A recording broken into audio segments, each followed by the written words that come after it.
ਬਾਨ ਮਹਿ ਪੇਖਿਓ ਤ੍ਰਿਣ ਮਹਿ ਪੇਖਿਓ।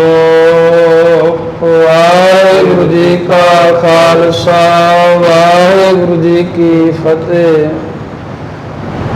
ਧੰਨ ਧੰਨ ਸਤਿਗੁਰੂ ਸ੍ਰੀ ਗੁਰੂ ਗ੍ਰੰਥ ਸਾਹਿਬ ਮਹਾਰਾਜ ਦੀ ਪਰਮ ਪਵਿੱਤਰ ਹਜ਼ੂਰੀ ਅੰਦਰ ਜੁੜ ਮਿਲ ਬੈਠੇ ਹਾਜ਼ਰੀਆਂ ਭਰ ਰਹੇ ਗੁਰੂ ਪਿਆਰੇ ਖਾਲਸਾ ਸਾਧ ਸੰਗਤ ਜੀ, ਆਓ ਸਾਹਿਬਾਂ ਦੀਆਂ ਬਖਸ਼ਿਸ਼ਾਂ ਪ੍ਰਾਪਤ ਕਰੀਏ। ਸਤਿਗੁਰਾਂ ਦੇ ਹਜ਼ੂਰ ਸਿਰ ਝੁਕਾਉਂਦੇ ਹਾਂ, ਰਸਨਾ ਕਰੋ ਪਵਿੱਤਰ ਆਖੋ ਸਤਿਨਾਮ ਸ੍ਰੀ ਵਾਹਿਗੁਰੂ ਸਾਹਿਬ ਜੀ। ਸਤਿਨਾਮ ਸ੍ਰੀ ਵਾਹਿਗੁਰੂ ਸਾਹਿਬ ਜੀ। ਸਤਿਨਾਮ ਸ੍ਰੀ ਵਾਹਿਗੁਰੂ ਸਾਹਿਬ ਜੀ। ਭੈਰੋ ਮਹੱਲਾ ਪੰਜਵਾ। ਬਨ ਮਹਿ ਪੇਖਿਓ ਤ੍ਰਿਣ ਮਹਿ ਪੇਖਿਓ।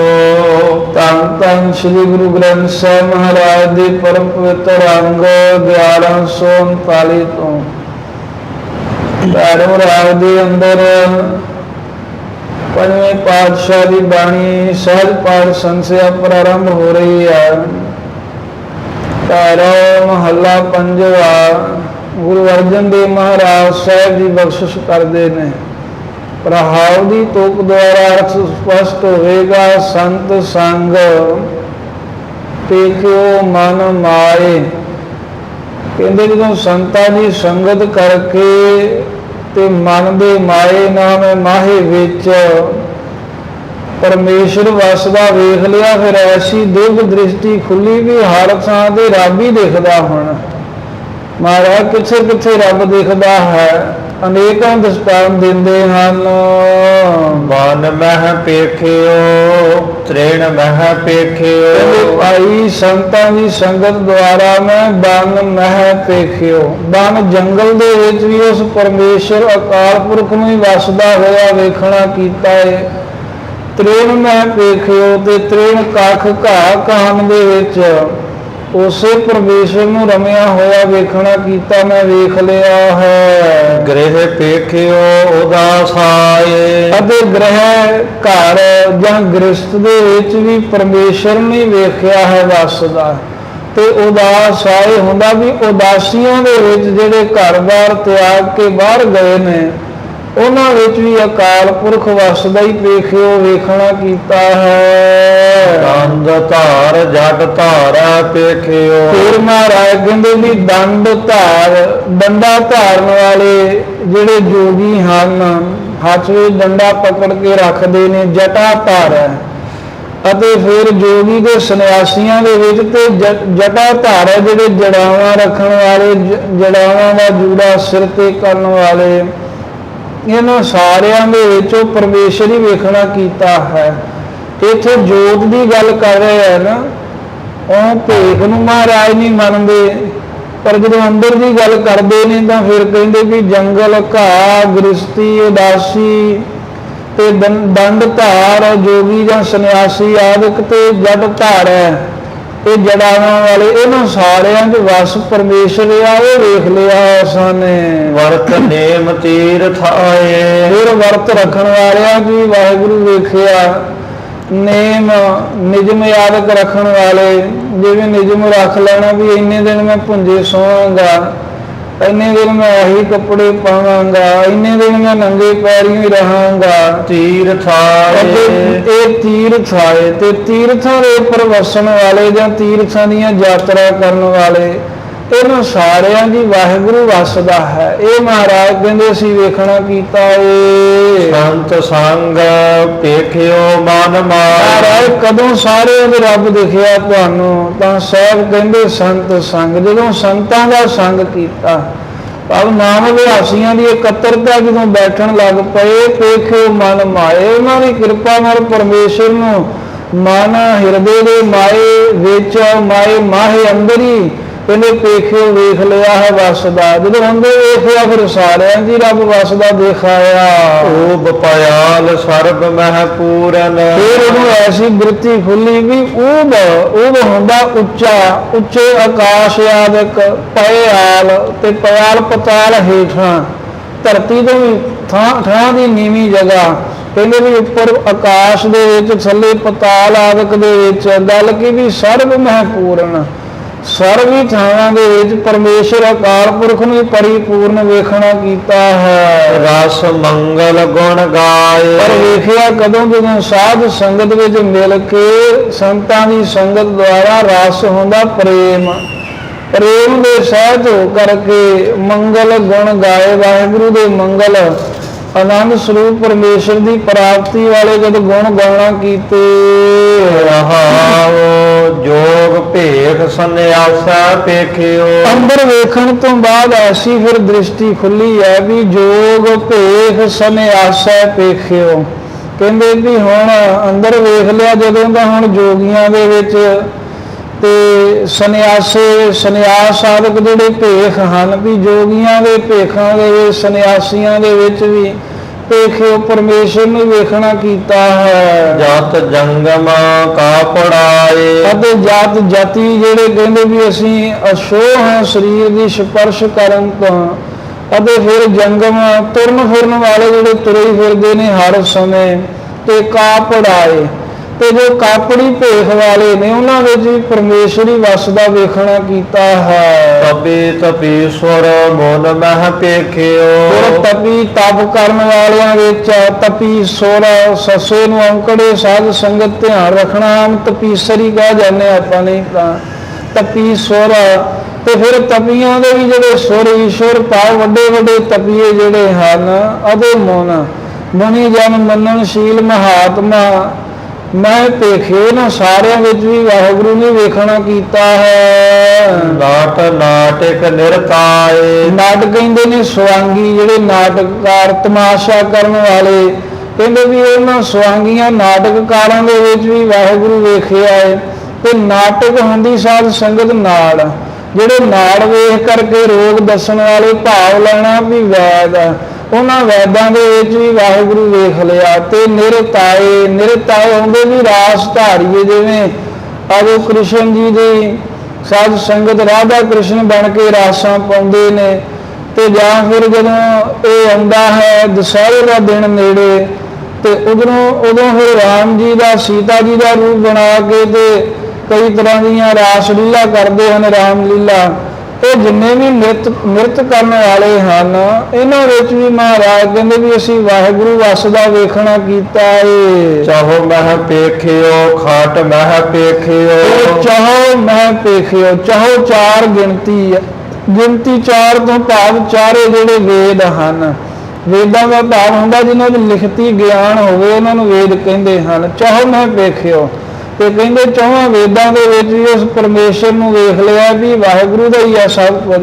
ਖੱਟ ਮੈਂ ਪੇਖਿਓ, ਦੇ ਖੱਟ 6 ਗਿਣਤੀ ਦਾ ਨਾਮ ਹੈ ਵੀ 6 ਕੀ ਹੈ ਸ਼ਾਸਤਰ। ਕਹਿੰਦੇ 6 ਸ਼ਾਸਤਰਾਂ ਦੇ ਵਿੱਚ ਵੀ ਉਸ ਪ੍ਰਭੂ ਪਰਮੇਸ਼ਰ ਨੂੰ ਹੀ, ਉਹਦੇ ਸਿਧਾਂਤ ਨੂੰ ਹੀ ਪੇਖਿਓ ਵੇਖਿਆ। ਜਾਂ ਖੱਟ 6 ਦਰਸ਼ਨ ਭੇਖ ਵੀ ਹਨ, ਵੀ 6 ਭੇਖਾਂ ਦੇ ਵਿੱਚੋਂ ਪਿੱਛੇ ਜ਼ਿਕਰ ਆ ਚੁੱਕਾ ਹੈ। ਇਹ ਢੁਕਵਾਂ ਉਹੀ ਹੈ ਵੀ 6 ਸ਼ਾਸਤਰਾਂ ਦੇ ਵਿੱਚ ਵੀ ਮਾਲਕ ਨੂੰ ਹੀ ਵੇਖ ਲਿਆ ਏ। 10 ਅਸਤੀ ਸਿਮਰਤਾਏ। 10 ਤੇ ਅਸ਼ਟੀ, ਅਸ਼ਟੀ 8 ਤੇ 10 18। ਫਿਰ ਮਹਾਰਾਜ ਸਾਹਿਬ ਗੁਰੂ ਅਰਜਨ ਦੇਵ ਜੀ ਕਹਿੰਦੇ ਕਿ ਜੋ 18 ਪੁਰਾਣ ਤੇ ਪੁਰਾਣ ਹਨ, ਸਿਮਰਤ ਆਏ ਅਤੇ 27 ਸਿਮਰਤੀਆਂ ਹਨ। ਇਹਨਾਂ ਵਿੱਚ ਵੀ ਪਰਮੇਸ਼ਰ ਹੀ ਵੇਖਿਆ। ਸਾਡੇ ਐਸੀ ਦ੍ਰਿਸ਼ਟੀ ਖੁੱਲੀ ਹੈ ਵੀ ਅਕਾਲ ਪੁਰਖ ਹੀ ਹੈ ਸਾਰਿਆਂ ਦੇ ਅੰਦਰ। ਸਭ ਮੇਲ ਏਕੋ ਏਕ ਵਖਾਨ। ਇਹ ਸਾਰੇ ਗ੍ਰੰਥ ਹੋਏ, ਜਿਹੜੇ ਪਿਛੇ ਕੇ ਹੋਏ, ਜੀ ਜੰਤ ਹੋਏ, ਇਹ ਸਾਡੀ ਨਿਗਾਹ ਦੇ ਵਿੱਚ ਮਿਲ ਕਰਕੇ ਇੱਕੋ ਇੱਕ ਬ੍ਰਹਮ ਪਰਮੇਸ਼ਰ ਦਾ ਹੀ ਮਹਾਰਾਜ ਕਹਿੰਦੇ ਕਥਨ ਕਰਦੇ ਹਨ। ਕਹੋ ਕਿਸ ਤੇ ਕਹੋ ਦੁਰਾਏ। ਤਾਂ ਫਿਰ ਦੱਸੋ ਵੀ ਮੈਂ ਕਿਸ ਤੋਂ, ਕਹਿੰਦੇ ਵੀ ਤੋ ਕਿਸ ਤੇ, ਕਹਿੰਦੇ ਫਿਰ ਕਿਹਦੇ ਕੋਲ ਦੁਰਾਏ ਛਪਾ ਕੇ ਕਹਿਣਾ ਕਰਾਂ ਇਹ ਗੱਲ। ਮਹਾਰਾਜ ਕਹਿੰਦੇ ਠੀਕ ਹੈ, ਇੱਥੇ ਕਹਿਣ ਦਾ ਇਸ਼ਾਰਾ ਮਾਤਰ ਇਹ ਹੈ ਵੀ ਅਸੀਂ ਇਹ ਕਰਮ ਕਾਂਡਾਂ ਨੂੰ ਨਹੀਂ ਮੰਨਦੇ, ਪਰ ਅੰਦਰ ਦੀ ਜੋਤ ਨੂੰ ਮੰਨਦੇ ਹਾਂ, ਉਹ ਸਾਰਿਆਂ 'ਚ ਹੀ ਹੈ। ਦੁਰਾਏ ਨਾਮ ਛਪਾਉਣ ਦਾ ਵੀ ਹੁੰਦਾ ਹੈ ਤੇ ਦੁਰਾਏ ਨਾਮ ਹੁੰਦਾ ਵੀ ਦੂਰ, ਦੋ ਰਾਏ ਤੇ ਦੂਰ ਬੈਠਾ। ਕਹਿੰਦੇ ਵਾਹਿਗੁਰੂ ਦੇ ਸਾਰਿਆਂ ਜੀ ਇਹ ਕਿਹਦੇ ਤੋਂ ਉਹਨੂੰ ਦੂਰ ਆਖਿਆ ਜਾ ਸਕਦਾ ਹੈ? ਅਗਹ ਅਗਹ ਬੇਅੰਤ ਸੁਆਮੀ। ਅਗਹ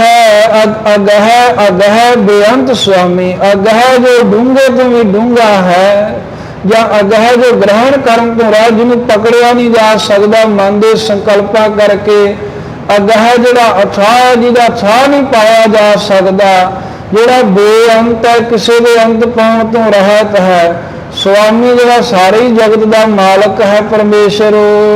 ਮਹਿ ਕੀਮ ਕੀਮ ਕੀ ਮਾਏ। ਮੈਂ ਕੀਮ ਕੀਮ ਕੀ ਮਾਏ। ਮਹਾਰਾਜ ਸਾਹਿਬ ਕਹਿੰਦੇ ਨਾ ਕੋਈ ਉਸ ਦੀ ਕੀਮਤ ਨੂੰ ਪਿੱਛੇ ਪਾ ਸਕਿਆ ਸੀ, ਨਾ ਕੋਈ ਕੀਮਤ ਨੂੰ ਹੁਣ ਪਾ ਸਕਦਾ। ਕੀ ਮਾਏ ਦੇ ਨਾ ਹੀ ਕੋਈ ਉਸ ਦੀ ਕੀਮਤ ਨੂੰ ਅੱਗੇ ਪਾਵੇਗਾ। 3 ਵਾਰ ਆਇਆ ਕੀਮਤ, ਉਹਦਾ ਮੁੱਲ ਕਹਿਣ ਤੋਂ ਭਾਵ ਹੈ ਵੀ 3 ਕਾਲਾਂ 'ਚ ਕੋਈ ਪਾ ਨਹੀਂ ਸਕਦਾ।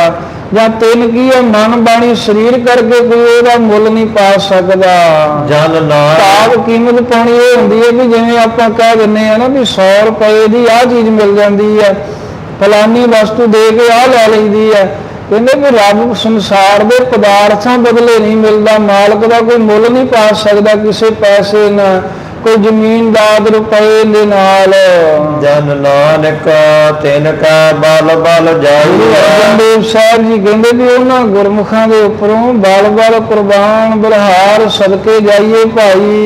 ਇਹ ਘਾਟ ਪ੍ਰਗਟੀ ਆਏ। ਐਸਾ ਪਰਮੇਸ਼ਰ ਹੈ ਤਾਂ ਭਾਵੇਂ ਸਾਰਿਆਂ ਦੇ ਵਿੱਚ, ਪਰ ਜਿਨ੍ਹਾਂ ਦੇ ਘੱਟ ਹਿਰਦੇ ਵਿੱਚ ਪਰਮੇਸ਼ਰ ਪ੍ਰਗਟੀ ਆਏ, ਆ ਕੇ ਪ੍ਰਗਟ ਹੋ ਗਿਆ ਨਾ, ਸਾਖਿਆਤ ਦਰਸ਼ਨ ਦਿੱਤੇ ਨੇ, ਉਹਨਾਂ ਤੋਂ ਬਲਿਹਾਰ ਜਾਈਏ। ਭੈਰੋ ਮਹੱਲਾ ਪੰਜਵਾ। ਨਿਕਟ ਬੁੱਝੈ ਸੋ ਬੁਰਾ ਕਿਉ ਕਰਾ।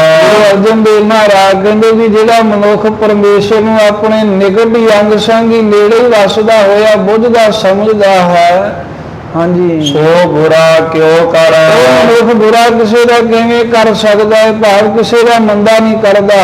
ਉਹ ਵੇਖਦਾ ਵੀ ਰੱਬ ਤਾਂ ਮੇਰੇ ਕੋਲ ਮੇਰੇ ਅੰਦਰ ਵੇਖ ਰਿਹਾ, ਮੈਂ ਕਿਹਦਾ ਬੁਰਾ ਕਰਾਂ ਫਿਰ ਉਹ ਤੋਂ ਲੁਕਾ ਕੇ। ਦੇਖ ਸੰਚੈ ਨਿਤ ਡਰਤਾ ਫਿਰ। ਜਿਹੜਾ ਮਨੁੱਖ ਛਲ ਫਰੇਬ ਕਰਦਾ ਏ ਤੇ ਛਲ ਫਰੇਬ ਧੋਖੇ ਧੜੀਆਂ ਕਰਕੇ ਵੇਖ ਵੇਹ ਰੂਪੀ ਮਾਇਆ ਨੂੰ ਸੰਚੇ ਇਕੱਤਰ ਕਰਦਾ ਰਹਿੰਦਾ, ਜਾਂ ਵਿਸ਼ੇ ਭੋਗਣੀ ਸੰਚੇ ਇਕੱਤਰ ਕਰਦਾ ਰਹਿੰਦਾ, ਵਿਸ਼ਿਆਂ ਦੇ ਸਵਾਦ।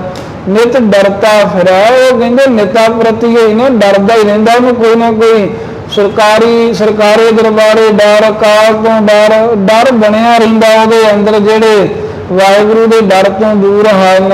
ਹੈ ਨਿਕਟੇ ਅਰ ਭੇਦ ਨਾ ਪਾਇਆ। ਕਹਿੰਦੇ ਵੀ ਮਨਮੁਖਾਂ ਦੀ ਐਸੀ ਮੱਤ ਮਾਰੀ ਹੈ ਵੀ ਹੈ ਨਿਕਟੇ, ਉਹ ਵਾਹਿਗੁਰੂ ਤਾਂ ਨਿਕਟੇ ਨੇੜੇ ਤੋਂ ਨੇੜੇ ਹੀ ਹੈ, ਆਰ ਭੇਦ ਨਾ ਪਾਇਆ। ਅਰਪਣਾ ਪਰ ਕਿਸੇ ਵੀ ਮਨਮੁਖ ਨੇ, ਮਾਇਆਧਾਰੀ ਜੀਵ ਨੇ ਵਾਹਿਗੁਰੂ ਦੇ ਭੇਦ ਨੂੰ ਨਹੀਂ ਪਾਉਣਾ ਕੀਤਾ। ਭਾਵ ਕੋਈ ਸਮਝੇ ਨਹੀਂ ਵੀ ਮਾਲਕ ਸਾਡੇ ਅੰਦਰ ਵੀ ਹੈ, ਤੁਹਾਡੇ ਅੰਦਰ ਸਭ ਵਿੱਚ ਵਸ ਰਿਹਾ ਹੈ। ਬਿਨ ਸਤਿਗੁਰ ਸਭ ਮੋਹੀ ਮਾਇਆ। ਗੱਲ ਇਹ ਹੈ ਵੀ ਸਤਿਗੁਰੂ ਦਾ ਨਹੀਂ ਬਣਿਆ ਕੋਈ। ਸਤਿਗੁਰੂ ਸਾਹਿਬ ਜੀ ਦੀ ਸ਼ਰਨ ਆਏ ਤੋਂ ਬਗੈਰ, ਗੁਰਾਂ ਦੀ ਸਿੱਖਿਆ ਧਾਰਨ ਕੀਤੇ ਬਿਨਾਂ ਸਾਰੀ ਦੁਨੀਆ ਮਾਇਆ ਨੇ ਮੋਹਤ ਕੀਤੀ ਹੋਈ ਹੈ, ਆਪਣੇ ਕਬਜ਼ੇ ਕੀਤੀ ਹੈ। ਨੇੜਾ ਨੇੜਾ ਸਭ ਕੋ ਕਹਾ। ਉੱਤੋਂ ਵੇਦਾਂ ਨੂੰ ਪੜ੍ਹ ਕੇ, ਸ਼ਾਸਤਰਾਂ ਨੂੰ ਪੜ੍ਹਨ ਵਾਲੇ ਜਿਹੜੇ ਹਨ, ਉਹ ਸਾਰੇ ਹੀ ਕਹਿੰਦੇ ਵੀ ਵਾਹਿਗੁਰੂ ਨੇੜਾ ਨੇੜਾ ਕੋਲ ਹੀ ਆ। ਵੀ ਕੋਲ ਤਾਂ ਸਾਰੇ ਹੀ ਕੋਈ ਆਖੀ ਜਾਂਦੇ ਹਨ, ਸਭ ਪਰਮੇਸ਼ਰ ਅਕਾਲ ਪੁਰਖ ਸਭ ਦੇ ਨੇੜੇ ਆ, ਵੀ ਸਭ ਦੇ ਨੇੜੇ ਆ, ਏਦਾਂ ਕਹਿਣ ਵਾਲੇ ਤਾਂ ਕਹੀ ਜਾਂਦੇ ਹਨ। ਗੁਰਮੁਖ ਭੇਦ ਵਿਰਲਾ ਕੋ ਲਹੈ। ਪਰ ਮਹਾਰਾਜ ਕਹਿੰਦੇ ਕੋਈ ਗੁਰਮੁਖ ਬਣ ਕੇ ਨਾ ਗੁਰਾਂ ਦੇ ਸਨਮੁਖ ਹੋਇਆ ਸਿੱਖ ਕੋਲ ਹੁੰਦਾ, ਕੋਈ ਵਿਰਲਾ ਟਾਵਾਂ ਜਿਹੜਾ ਹੈ ਉਹ ਆਪਣੇ ਕੋਲ ਵਸਦੇ ਹੋਏ ਪਰਮੇਸ਼ਰ ਦੇ ਭੇਦ ਨੂੰ ਲਹੇ ਪ੍ਰਾਪਤ ਕਰਦਾ। ਭਾਵ ਅੰਦਰ ਵਿਰਲਾ ਹੀ ਸਮਝਦਾ, ਕੋਈ ਵਿਰਲਾ ਹੀ ਇਹ ਅਨੁਭਵ ਕਰਦਾ ਵੀ ਮਾਲਕ ਅੰਦਰ ਵਸ ਰਿਹਾ ਹੈ। ਉਹ ਨਿਕਟ ਨਾ ਦੇਖੈ ਪਾਰ ਗ੍ਰਹਿ ਜਾਏ। ਪਰ ਜਿਹੜੇ ਮਨਮੁਖ ਨੇ ਉਹ ਵਾਹਿਗੁਰੂ ਨੂੰ, ਅਕਾਲ ਪੁਰਖ ਨੂੰ ਨਿਕਟ ਨੇੜੇ ਕਰਕੇ ਨਹੀਂ ਦੇਖਦਾ ਵੀ ਰੱਬ ਅੰਗ ਸੰਗ ਏਦਾਂ ਨਹੀਂ ਸਮਝਦਾ। ਪਰ ਗ੍ਰਹਿ ਜਾਏ, ਇਸੇ ਕਰਕੇ ਹੀ ਉਹ ਪਰ ਪਰਾਏ ਗ੍ਰਹਿ ਘਰਾਂ ਦੇ ਵਿੱਚ ਵਿਚਾਰ ਕਰਨ, ਚੋਰੀ ਆਦਿ ਕਰਨ ਵਾਸਤੇ ਜਾਂਦਾ, ਮੰਦ ਕਰਮ ਤੋਂ ਹਟਦਾ ਨਹੀਂ ਹੈ। ਗਰਭ ਹਿਰੈ ਮਿਥਿਆ ਕਰ ਖਾਏ, ਫਿਰ ਜਾ ਕਰਕੇ ਰੱਬ ਤੋਂ ਡਰਦਾ ਨਾ ਹੋਣ ਕਰਕੇ ਦਰਬ ਧਨ ਨੂੰ ਹਿਰੇ ਚਾਹੁੰਦਾ ਹੈ ਵੀ ਕਿਹੜਾ ਕੋਈ ਵੇਖ ਰਿਹਾ ਹੈ। ਮਿਥਿਆ ਕਰ ਖਾਏ, ਤੇ ਮਿਥਿਆ ਨਾਮ ਝੂਠ ਬੋਲ ਬੋਲ ਕਰਕੇ ਭੋਜਨ ਖਾਂਦਾ ਹੈ। ਪਈ ਠਗੌਰੀ ਹਰ ਸੰਗ ਨਾ ਜਾਣਿਆ, ਮਹਾਰਾਜ ਸਾਹਿਬ ਕਹਿੰਦੇ ਜਿਹੜੇ ਮਨਮੁਖ ਨੇ ਇਹਨਾਂ ਨੂੰ ਮੋਹ ਰੂਪੀ ਠਗੌਰੀ ਠੱਗ ਬੁੱਢੀ ਪਈ ਹੋਈ ਹੈ। ਜਿਵੇਂ ਕਿਸੇ ਨੂੰ ਨਸ਼ਾ ਸੁੰਘਾ ਦਿੰਦੇ ਨੇ ਨਾ ਲੁੱਟਣ ਵਾਲੇ, ਐਵੇਂ ਮੋਹ ਰੂਪੀ ਜੋ ਠੱਗ ਬੂਟੀ ਆ ਇਹਦਾ ਨਸ਼ਾ ਚੜਿਆ ਹੈ। ਤੇ ਇਹ ਨਸ਼ਾ ਚੜੇ ਹੋਣ ਕਰਕੇ ਮੱਤ ਮਾਰੀ ਗਈ ਹੈ। ਮੱਤ ਮਾਰੀ ਜਾਣ ਕਰਕੇ ਸੁੱਧ ਬੁੱਧ ਭੁੱਲ ਗਈ ਹੈ। ਸੁੱਧ ਬੁੱਧ ਭੁੱਲਣੇ ਕਰਕੇ ਹਰ ਸੰਗ ਨਾ ਜਾਣਿਆ, ਤਾਂ ਹਰੀ ਸੰਗ ਵਸਦਾ ਇਹ ਜਾਣਨਾ ਹੀ ਨਹੀਂ ਕੀਤਾ। ਮਾਲਕ ਅੰਦਰ ਹੈ, ਉਹਨੂੰ ਸਮਝਿਆ ਨਹੀਂ ਹੈ ਕਿਉਂਕਿ ਨਸ਼ਾ ਚੜ ਗਿਆ ਮਾਇਆ ਦੇ ਮੋਹ ਦਾ। ਬਾਜ ਗੁਰੂ ਹੈ ਭਰਮ ਭੁਲਾਨਿਆ, ਬਾਜ ਗੁਰੂ ਹੈ ਭਰਮ ਭੁਲਾਨਿਆ। ਸਤਿਗੁਰਾਂ ਦੇ ਧਾਰਨ ਤੋਂ ਬਿਨਾਂ, ਗੁਰਾਂ ਦੀ ਸਿੱਖਿਆ ਕਮਾਏ ਤੋਂ ਬਗੈਰ ਧਰਮ ਦੇ ਵਿੱਚ ਹੀ ਭੁੱਲੇ ਹੋਏ ਰਹਿੰਦੇ, ਕਰਾਏ ਪਏ ਹਨ ਮਨਮੁਖ। ਨਿਗਟ ਨਾ ਜਾਣੈ ਬੋਲੇ ਕੂੜ, ਮਨਮੁਖ ਪਰਮੇਸ਼ਰ ਨੂੰ ਨੇੜੇ ਨਹੀਂ ਜਾਣਦਾ, ਅੰਦਰ ਵਸਦਾ ਜਾਂ ਨੇੜੇ ਵਸਦਾ ਨਹੀਂ ਸਮਝਦਾ। ਬੋਲੇ ਕੂੜ, ਸਗੋਂ ਝੂਠ ਹੀ ਬੋਲਦਾ ਰਹਿੰਦਾ ਹਰ ਸਮੇਂ। ਕੋਈ ਲਿਹਾਜ਼ ਨਹੀਂ ਰੱਖਦਾ ਵੀ ਮੈਂ ਇੰਨਾ ਮਾੜਾ ਕਿਉਂ ਬੋਲਦਾ, ਇੰਨਾ ਝੂਠ ਕਿਉਂ ਬੋਲਦਾ ਹੈ। ਹਰ ਸਮੇਂ ਝੂਠ ਤੇ ਟੱਕ ਧਰਿਆ ਹੋਇਆ, ਮਾਲਕ ਦਾ ਡਰ ਕੋਈ ਨਹੀਂ ਹੈ। ਮਾਇਆ ਮੋਹੇ ਮੂਠਾ ਹੈ ਮੂੜ, ਜੇ ਕੋਈ ਆਖੇ ਮਹਾਰਾਜ ਏਦਾਂ ਕਿਉਂ ਕਰਦੇ ਨੇ ਬੇਮੁਖ, ਤਾਂ ਕਹਿੰਦੇ ਵੀ ਉਹ ਮੂੜ, ਕਹਿੰਦੇ ਬੇਸਮਝ ਮੂਰਖ। ਮਾਇਆ ਮੋਹੇ, ਮਾਇਆ ਦੇ ਮੋਹ ਵਿੱਚ ਹੀ ਨਾ ਮੂਠਾ ਹੈ। ਮੂਠਾ ਨਾਮ ਹੁੰਦਾ ਲੁੱਟਿਆ ਹੋਇਆ, ਅੰਦਰ ਸ਼ੁਭ ਗੁਣ ਤਾਂ ਛੱਡਿਆ ਕੋਈ ਨਹੀਂ, ਮਾਇਆ ਨੇ ਲੁੱਟ ਛੱਡਿਆ। ਅੰਤਰ ਵਸਤ ਜਸੰਤਰ ਜਾਏ, ਵਸਤ ਦੇ ਦੋ ਅਰਥ ਹੈ, ਇੱਕ ਵਸਣਾ, ਇਹ ਅੰਦਰ ਵਸਦਾ, ਹਿਰਦੇ ਦੇ ਅੰਦਰ ਹੀ ਪਰਮੇਸ਼ਰ ਵਸਦਾ ਹੈ। ਦਸੰਤਰ ਜਾਏ, ਪਰ ਇਹ ਜੀਵ ਜਿਹੜਾ ਹੈ ਨਾ ਇਹ ਮਨਮੁਖੇ ਬਾਹਰ ਦਸੰਤਰ ਦੇਸ਼ ਅੰਤਰ ਹੁੰਦਾ ਵੀ ਹੋਰ ਦਿਸ਼ਾ, ਭਾਵ ਦਸ਼ਾਂ ਦਿਸ਼ਾਵਾਂ ਦੇ ਵਿੱਚ ਚਾਰ ਸਫੇਰੇ ਹੋਰ ਦੇਸ਼ਾਂ ਦੇ ਵਿੱਚ ਹੋਰ ਦਿਸ਼ਾਵਾਂ ਦੇ ਵਿੱਚ ਭਾਲਣ ਲਈ ਜਾਂਦਾ ਹੈ। ਜੈਸੇ ਤਰ੍ਹਾਂ ਅੰਤਰ ਵਸਤ ਜਸੰਤਰ ਜਾਏ, ਹਿਰਦੇ ਦੇ ਵਿੱਚ ਹੀ ਪਰਮੇਸ਼ਰ ਦੀ ਆਤਮ ਰੂਪੀ ਵਸਤੂ ਹੈ। ਨਾਮ ਵਸਤੂ ਤਾਂ ਅੰਦਰ ਹੀ ਹੈ, ਅੰਦਰੋਂ ਪ੍ਰਗਟ ਕਰਨੀ ਹੈ। ਦੇਸ਼ਾਂਤਰ ਜਾਏ, ਪਰ ਹੋਰ ਦਿਸ਼ਾ ਹੋਰ ਦੇਸ਼ਾਂ ਦੇ ਵਿੱਚ ਮਾਇਆ ਕਮਾਉਣ ਦੇ ਲਈ, ਮਾਇਆ ਦਾ ਸੌਦਾ ਜਿਹੜਾ ਹੈ ਨਾ ਉਹਨੂੰ ਲੱਭਣ ਦੇ ਲਈ ਹੋਰ ਪਾਸੇ ਭਟਕਦਾ, ਪਰ ਅਸਲੀ ਸੌਦਾ ਤਾਂ ਇਹਦੇ ਅੰਦਰ ਹੀ ਹੈ, ਆਤਮਿਕ ਗਿਆਨ ਨਾਮ। ਬਾਜ ਗੁਰੂ ਹੈ ਭਰਮ ਭੁਲਾਏ, ਗੁਰੂ ਸਾਹਿਬ ਦੀ ਸਿੱਖਿਆ ਧਾਰਨ ਕੀਤੇ ਬਾਅਦ ਬਗੈਰ ਇਹ ਮਨਮੁਖ ਮਾਇਆ ਦੇ ਮੋਹ ਵਿੱਚ ਲੱਗਾ ਹੋਇਆ, ਭਰਮ ਭੁਲਾਏ। ਭਰਮ ਨੇ ਭੁਲਾ ਰੱਖਿਆ, ਇਹਨੂੰ ਭੁਲੇਖੇ 'ਚ ਪਾਇਆ, ਹੋਰ ਹੀ ਰਾਹਾਂ ਤੇ ਤੁਰੀ ਫਿਰਦਾ ਭਰਮ। ਜਿਸ ਮਸਤਕ ਕਰਮ ਲਿਖਿਆ ਲਲਾਟ, ਜਿਹਦੇ ਲਲਾਟ ਮੱਥੇ ਦੇ ਉੱਪਰ ਮਸਤਕ ਸ਼੍ਰੋਮਣੀ ਕਰਮ ਭਾਗ ਲਿਖੇ ਹੈ ਉਹਦੇ ਹੋ ਆਏ ਹਨ। ਲਲਾਟ ਵੀ ਮੱਥੇ ਨੂੰ ਕਹਿੰਦੇ ਨੇ, ਮਸਤਕ ਵੀ ਮੱਥੇ ਨੂੰ ਕਹਿੰਦੇ ਨੇ। ਪੀਲੇ ਪ੍ਰਤੱਖ ਮੱਥੇ ਦੇ ਜਾਣਤਾ ਕਰੂਪੀ ਲਲਾਟ ਤੇ ਵਾਹਿਗੁਰੂ ਦਾ ਲਿਖਿਆ ਹੋਇਆ ਚੰਗਾ ਭਾਗ ਕਰਮ ਪ੍ਰਗਟ ਹੋਇਆ ਹੈ। ਸਤਿਗੁਰ ਸੇਵੇ ਖੁੱਲੇ ਕਪਾਟ, ਉਹ ਸਤਿਗੁਰੂ ਸਾਹਿਬ ਜੀ ਦੀ ਸੇਵਾ ਕਰਦਾ, ਗੁਰੂ ਦੇ ਬਦਨ ਕਮਾਉਂਦਾ, ਉਹਦੇ ਪੰਜਾਂ ਕੋਸ਼ਾਂ ਰੂਪੀ ਕਪਾਟ ਤਖਤੇ ਖੁੱਲਦੇ ਨੇ। ਆਸਾ ਅੰਦੇਸ਼ਾ ਰੂਪੀ ਦੋ ਜਿਹੜੇ ਦਰਵਾਜ਼ੇ ਵੱਜੇ ਹੋਏ ਹਨ ਬੱਜਰ ਪੱਥਰ ਵਰਗੇ, ਇਹ ਖੁੱਲ ਜਾਂਦੇ ਹਨ, ਖੁੱਲ ਗਏ ਹਨ ਉਹਨਾਂ ਦੇ ਸੇਵਾ ਕਰਨ ਵਾਲਿਆਂ ਦੇ। ਅੰਤਰ ਬਾਹਰ ਨਿਗਟੇ ਸੋਏ, ਜਿਹੜੇ ਦਰਵਾਜ਼ੇ ਖੁੱਲ ਗਏ, ਅੰਦਰੋਂ ਪਰਦਾ ਚੱਕਿਆ ਗਿਆ, ਫਿਰ ਉਹਨੂੰ ਹਿਰਦੇ ਦੇ ਅੰਤਰ ਵਿੱਚ ਤੇ ਬਾਹਰ ਜਗਤ ਦੇ ਅੰਦਰ ਨਿਕਟੇ ਸੋਏ। ਉਹ ਪ੍ਰਭੂ ਸਾਰਿਆਂ ਤੋਂ ਨਿਗੜ ਤੋਂ ਨਿਗੜ, ਨੇੜੇ ਤੋਂ ਨੇੜੇ ਪ੍ਰਤੀਤ ਹੁੰਦਾ ਹੈ। ਜਨ ਨਾਨਕ ਆਵੇ ਨਾ ਜਾਵੇ ਕੋਈ, ਸਤਿਗੁਰੂ ਅਰਜਨ ਦੇਵ ਮਹਾਰਾਜ ਕਹਿੰਦੇ ਉਹਨਾਂ ਦੀ ਗੁਰਮੁਖਾਂ ਦੀ ਦ੍ਰਿਸ਼ਟੀ ਐਸੀ ਹੈ ਵੀ ਉਹਨਾਂ ਦੀ ਦ੍ਰਿਸ਼ਟੀ ਦੇ ਵਿੱਚ ਨਾ ਕੋਈ ਆਉਂਦਾ ਨਾ ਕੋਈ ਜੰਮਦਾ, ਭਾਵ ਜੰਮਦਾ ਮਰਦਾ ਪ੍ਰਤੀਤ ਨਹੀਂ ਹੁੰਦਾ। ਵਾਸਤਵ ਦੇ ਵਿੱਚ ਹੈ ਵੀ ਇਹੀ ਵੀ ਜੰਮਦਾ ਮਰਦਾ ਕੋਈ ਨਹੀਂ ਹੈ। ਜਿਵੇਂ ਨਾਟਕ ਹੀ ਹੁੰਦਾ ਹੈ ਨਾ, ਨਾਟਕਾਂ ਦੇ ਵਿੱਚ ਅਸਲ 'ਚ ਮਰਿਆ ਕੌਣ ਹੁੰਦਾ? ਕੋਈ ਵੀ ਨਹੀਂ। ਉਹ ਤਾਂ ਜਿਹੜੇ ਐਕਟਿੰਗ ਕਰਨ ਵਾਲੇ ਫਿਰ ਚੰਗੇ ਭਲੇ ਤੁਰੇ ਫਿਰਦੇ ਹਨ। ਇਹ ਨਹੀਂ ਹੈ, ਜਗਤ ਇੱਕ ਮਾਲਕ ਦਾ ਤਮਾਸ਼ਾ ਹੀ ਹੈ। ਅਸਲ 'ਚ ਕੋਈ ਜੰਮਦਾ ਮਰਦਾ ਨਹੀਂ ਹੈ। ਇਹ ਸਭ ਉਹਦੀਆਂ ਖੇਡਾਂ ਨੇ। ਗੁਰਮੁਖਾਂ ਨੂੰ ਪਤਾ ਲੱਗ ਜਾਂਦਾ ਇਸ ਬਾਰੇ। ਭੈਰੋ ਮਹੱਲਾ ਪੰਜਵਾ, ਜਿਸ ਤੂੰ ਰਾਖੈ ਤਿਸ ਕਉ ਨ ਮਾਰੈ। ਪਰਮੇਸ਼ਰ ਦੇ ਸਨਮੁਖ ਪੰਜਵੇਂ ਪਾਤਸ਼ਾਹ ਕਹਿੰਦੇ, ਵਾਹਿਗੁਰੂ ਜਿਸ ਮਨੁੱਖ ਨੂੰ ਤੂੰ ਆਪਣੀ ਮਿਹਰ ਕਰਕੇ ਰੱਖਦਾ ਹੈ, ਜਿਹਦੀ ਵਿਸ਼ੇ ਵਿਕਾਰਾਂ ਵੱਲੋਂ ਰੱਖਿਆ ਕਰ ਲੈਣਾ ਹੈ, ਤਿਸ ਕੌਣ ਮਾਰੇ, ਉਹਨੂੰ ਕਿਹੜਾ ਹੈ ਜੋ ਮਾਰ ਸਕਦਾ। ਭਾਵ ਕੋਈ ਮਾਰ ਨਹੀਂ ਸਕਦਾ, ਕੋਈ ਵਿਕਾਰ ਦੁਖੀ ਨਹੀਂ ਕਰ ਸਕਦਾ, ਕੋਈ ਆਤਮਿਕ ਮੌਤ ਲਿਆ ਨਹੀਂ ਸਕਦਾ। ਸਭ ਤੁਧ ਹੀ ਅੰਤਰ ਸਗਲ ਸੰਸਾਰ। ਮਹਾਰਾਜ ਸਗਲ ਸਾਰਾ ਹੀ ਜਿਹੜਾ ਸੰਸਾਰ ਜਗਤ ਹੈ ਨਾ, ਇਹਦੇ ਵਿਚਲੇ ਜਿੰਨੇ ਵੀ ਜੀ ਜੰਤ ਹਨ, ਇਹ ਸਭ ਤੁਝ ਹੀ ਅੰਤਰ, ਸਭ ਤੇਰੇ ਹੁਕਮ ਦੇ ਵਿੱਚ ਹਨ, ਸਭ ਤੇਰੇ ਅਧੀਨ ਗਿਣੇ ਜਾਂਦੇ ਹਨ। ਕੋਟ ਉਪਾਵ ਚਿਤਵਤ ਹੈ ਪ੍ਰਾਣੀ। ਇਹ ਵਾਹਿਗੁਰੂ ਜੀਓ, ਇਹ ਜੋ ਪ੍ਰਾਣਾ ਧਾਰੀ ਜੀਵ ਹਨ, ਇਹ ਤੁਹਾਨੂੰ ਤਿਆਗ ਕੇ ਕਰੋੜਾਂ ਹੀ ਉਪਾਵ ਯਤਨ ਚਿਤਵਦਾ ਰਹਿੰਦਾ ਹੈ। ਬੜੀਆਂ ਇਹ ਸਿਆਣਪਾਂ ਦੇ ਨਾਲ, ਬੜੀਆਂ ਸੋਚਾਂ ਦੇ ਨਾਲ ਸੋਚਦਾ, ਚੇਤੇ ਕਰਦਾ ਚਿਤਵਣੀਆਂ ਵੀ ਏਦਾਂ ਮੈਂ ਕਰ ਲਾਂ ਤਾਂ ਐ ਹੋ ਜੂਗਾ, ਕਰ ਲਾਂ ਤਾਂ ਹੋ ਜੂਗਾ। ਸੋ ਹੋਵੇ ਜੇ ਕਰਾ ਚੋਜ ਵਿਡਾਣੀ। ਪਰ ਇਹ ਚੋਜ ਚੋਜਾਂ ਦੇ ਵਿਡਾਣੀ, ਅਚਰਜ ਕੌਤਕਾਂ ਨੂੰ ਕਰਨ ਵਾਲੇ। ਚੋਜ ਵਿਡਾਣੀ ਹੁੰਦਾ ਵੀ ਅਚਰਜ ਹੀ, ਜਿਹਨੂੰ ਵੇਖ ਕੇ ਆਪਾਂ ਕਹਿੰਦੇ ਨਾ ਹੈਰਾਨ ਹੋ ਜਾਂਦੇ ਆ। ਤੇ ਜਦੋਂ ਜਿਵੇਂ ਕਈ ਕਹਿ ਦਿੰਦੇ ਨੇ ਅੱਜ ਦੀ ਬੋਲੀ ਵਿੱਚ, ਕਹਿੰਦੇ ਸਪੀਚਲੈਸ, ਕਿਸੇ ਬਾਰੇ ਬੋਲਣ ਦੇ ਵਾਸਤੇ ਸ਼ਬਦ ਹੀ ਨਾ ਹੋਣ, ਉਹਨੂੰ ਅਚਰਜ ਅਵਸਥਾ ਕਹਿੰਦੇ ਹਨ। ਕਹਿੰਦੇ ਚੋਜ ਵਿਡਾਣੀ, ਅਚਰਜੀ ਕੌਤਕਾਂ ਦੇ ਕਰਨ ਵਾਲਾ ਪਰਮੇਸ਼ਰ ਜੋ ਹੈ, हे ਮਹਾਰਾਜ ਜੋ ਤੂੰ ਸੋ ਹੋਗਾ ਜੇ ਕਰੈ, ਜਿਹੜਾ ਕੋਈ ਤੂੰ ਕਰਦਾ ਹੈ ਨਾ, ਉਹੀ ਕੁਝ ਤਿੰਨੇ ਕਾਲ ਹੁੰਦਾ ਏ। ਰੱਖੋ ਕਿਰਪਾ ਧਾਰ। ਇਸ ਕਰਕੇ ਸਿਆਣਪਾਂ ਚ ਕਾਹਤੋਂ ਪੈਣਾ, ਆਪਣੀਆਂ ਬੁੱਧੀ ਦੀਆਂ ਚਤੁਰਾਈਆਂ ਦੇ ਵਿੱਚ। ਕਹਿੰਦੇ ਮਾਲਕ ਦੇ ਦਰ ਤੇ ਡਿੱਗੀਏ, हे ਮਹਾਰਾਜ ਰੱਖੋ, ਆਪਣੀ ਮਿਹਰ ਦਇਆ ਦ੍ਰਿਸ਼ਟੀ ਧਾਰਨ ਕਰਕੇ ਮਹਾਰਾਜ ਆਪਣੀ ਸ਼ਰਨ ਚ ਰੱਖ ਲੈਣਾ ਕਰੋ।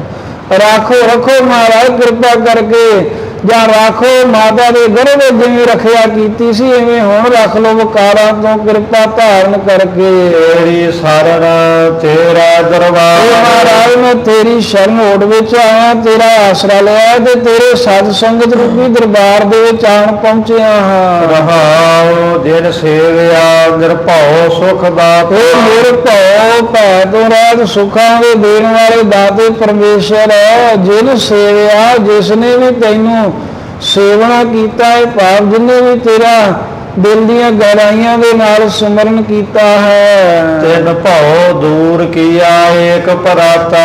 ਉਸਨੇ ਆਪਣੇ ਅੰਦਰੋਂ ਹਰੇਕ ਪ੍ਰਕਾਰ ਦਾ ਭਉ ਹੁੰਦਾ ਡਰ ਦੂਰ ਕੀਆ, ਦੂਰ ਕਰ ਲਿਆ। ਡਰਦਾ ਨਹੀਂ ਫਿਰ ਨਾਮ ਜਪਣ ਵਾਲਾ। ਏਕ ਭਰਾਤਾ, ਤੇ ਇੱਕ ਤੇਰੇ ਸਰੂਪ ਨੂੰ ਮਹਾਰਾਜ ਨੇ ਸਾਰਿਆਂ ਵਿੱਚ ਵਸਦਾ ਹੋਇਆ। ਭਰਾਤਾ ਨਾਮ ਹੁੰਦਾ ਪਛਾਣਨ ਦਾ, ਵੀ ਇੱਕ ਪਰਮੇਸ਼ਰ ਤੈਨੂੰ ਪਛਾਣਿਆ ਹੈ। ਬਸ ਜੋ ਤੂੰ ਕਰਹਿ ਸੋਈ ਫੁਨ ਹੋਏ। ਮਹਾਰਾਜ ਜਿਹੜਾ ਕੁਝ ਵੀ ਤੂੰ ਹੁਕਮ ਕਰਦਾ ਹੈ, ਸੋਈ ਫੁਨ ਹੋਈ, ਪੁਨः ਉਹੀ ਕੁਝ ਹੁੰਦਾ ਹੈ। ਉਹੀ ਹੁਣ ਵੀ ਉਹੀ ਕੁਝ ਹੋ ਰਿਹਾ ਹੈ, ਫਿਰ ਫੁਨ, ਫਿਰ ਪੁਨः ਆਉਣ ਵਾਲੇ ਸਮੇਂ ਵੀ ਉਹੀ ਕੁਝ ਹੋਵੇਗਾ। ਮਾਰੈ ਨ ਰਾਖੈ ਦੂਜਾ ਕੋਈ। ਮਹਾਰਾਜ ਤੇਰੇ ਤੋਂ ਬਿਨਾਂ ਨਾ ਕੋਈ ਦੂਸਰਾ ਹੈ, ਤੇ ਨਾ ਹੀ ਕੋਈ ਕਿਸੇ ਨੂੰ ਮਾਰਦਾ ਹੈ, ਨਾ ਹੀ ਕੋਈ ਕਿਸੇ ਨੂੰ ਬਚਾ ਕੇ ਰੱਖ ਸਕਦਾ ਹੈ ਤੇਰੇ ਬਗੈਰ। ਤੂੰ ਸੋਚਿਆ ਹੈ ਮਾਨਸ ਬਾਣ। ਇਸ ਕਰਕੇ ਮਹਾਰਾਜ ਕਹਿੰਦੇ, ਹੇ ਮਾਨਸ, ਮਾਨਸ ਕਹਿੰਦੇ ਨੇ ਮਾਣ ਦਾ ਖਾਧਾ ਹੋਇਆ ਮਨੁੱਖ। ਮਾਣ ਦਾ ਸਭ ਤੋਂ ਜ਼ਿਆਦਾ ਮਾਣ ਇਹਦੇ ਅੰਦਰ ਹੈ ਵੀ ਪਤਾ ਨਹੀਂ ਮੈਂ ਕੀ ਹਾਂ। ਤੇ ਮਾਨਸ ਸਾਧ ਸੰਗਤ ਕਦੀ ਜਾਨਵਰਾਂ ਨੇ ਨਹੀਂ ਸੁਣਿਆ, ਕਿਉਂਕਿ ਜਾਨਵਰਾਂ ਦੀਆਂ ਵੀ ਬੋਲੀਆਂ ਸੁਣਨ ਵਾਲੇ ਤੇ ਉਹਨਾਂ ਨੂੰ ਸਮਝਣ ਵਾਲੇ ਹੈਗੇ ਨੇ ਲੋਕ, ਪਰ ਕਦੀ ਨਹੀਂ ਸੁਣਿਆ ਵੀ ਕਿਸੇ ਜਾਨਵਰ ਦੇ ਬੋਲੀ ਕੱਢੀ ਹੋਵੇ ਵੀ ਅਸੀਂ ਰੱਬ ਨੂੰ ਨਹੀਂ ਮੰਨਦੇ। ਬੰਦਾ ਹੀ ਹੈ ਜਿਹੜਾ ਮਾਣ ਦਾ ਖਾਧਾ, ਕਦੀ ਕਹਿੰਦਾ ਰੱਬ ਹੈ ਨਹੀਂ, ਕਦੀ ਕਹਿੰਦਾ ਮੈਂ ਇਹਨੂੰ ਨਹੀਂ ਮੰਨਦਾ, ਕਦੀ ਕਿਸੇ ਨੂੰ ਨਹੀਂ ਮੰਨਦਾ। ਸਾਹਿਬ ਕਹਿੰਦੇ, ਇਹ ਮਾਨਸ ਮਨੁੱਖਾ, ਇਹ ਮਾਣ ਦੇ ਖਾਧੇ ਹੋਏ ਕਿਆ ਤੂੰ ਸੋਚਿਆ। ਬਾਣਨਾ ਮੈਂ ਆਦਤ ਵੀ ਆਪਣੀਆਂ ਆਦਤਾਂ ਤੋਂ ਮਜਬੂਰ ਹੋ ਕੇ ਕੀ ਤੂੰ ਸੋਚਦਾ ਰਹਿਣਾ ਹੈ ਵੀ ਤੇਰੀ ਆਦਤ ਹੀ ਇਹ ਹੈ ਵੀ ਪਤਾ ਨਹੀਂ ਤੂੰ ਸੋਚ ਕੇ ਇਹ ਉਂਗਲ ਜੀ ਰੱਖ ਕੇ ਕੋਈ ਸਿਰ ਤੇ ਮਾਰਨਗੇ, ਕੋਈ ਪਿੰਸਣ ਜੀ ਦੇ ਨਾਲ ਦੰਦਾਂ ਦੇ ਵਿੱਚ ਰੱਖ ਕੇ ਵੀ ਇਹਦਾ ਪਤਾ ਨਹੀਂ ਕਿੰਨੀ ਸੋਚ ਆਊ। ਮਹਾਰਾਜ ਕਹਿੰਦੇ ਤੂੰ ਕੀ ਚਿੰਤਾ ਦੇ ਵਿੱਚ, ਸੋਚਾਂ ਦੇ ਵਿੱਚ ਸੋਚਦਾ ਰਹਿਣਾ ਆਪਣੀ ਬਾਣਾ ਆਦਤਾਂ ਦੇ ਮੁਤਾਬਕ। ਅੰਤਰ ਜਾਮੇ ਪੁਰਖ ਸੁਜਾਨ, ਪਾਗਲ ਕਾਲਾ ਝੂਠ ਕਿਵੇਂ ਸੱਚ ਬਣਾ ਲਵਾਂ, ਇਹ ਸੋਚਾਂ ਸੋਚਦਾ, ਪਰ ਅੰਤਰ ਜਾਮੀ ਉਹ ਅੰਦਰ ਦੀ ਜਾਣਨ ਵਾਲਾ ਹੈ। ਫਿਰ ਪੁਰਖ ਪਰਿਪੂਰਨ ਹੈ, ਉਹਦੇ ਸੀਸੀਟੀਵੀ ਕੈਮਰੇ ਸਾਰਿਆਂ ਦੇ ਅੰਦਰ ਹੀ ਲੱਗੇ ਨੇ।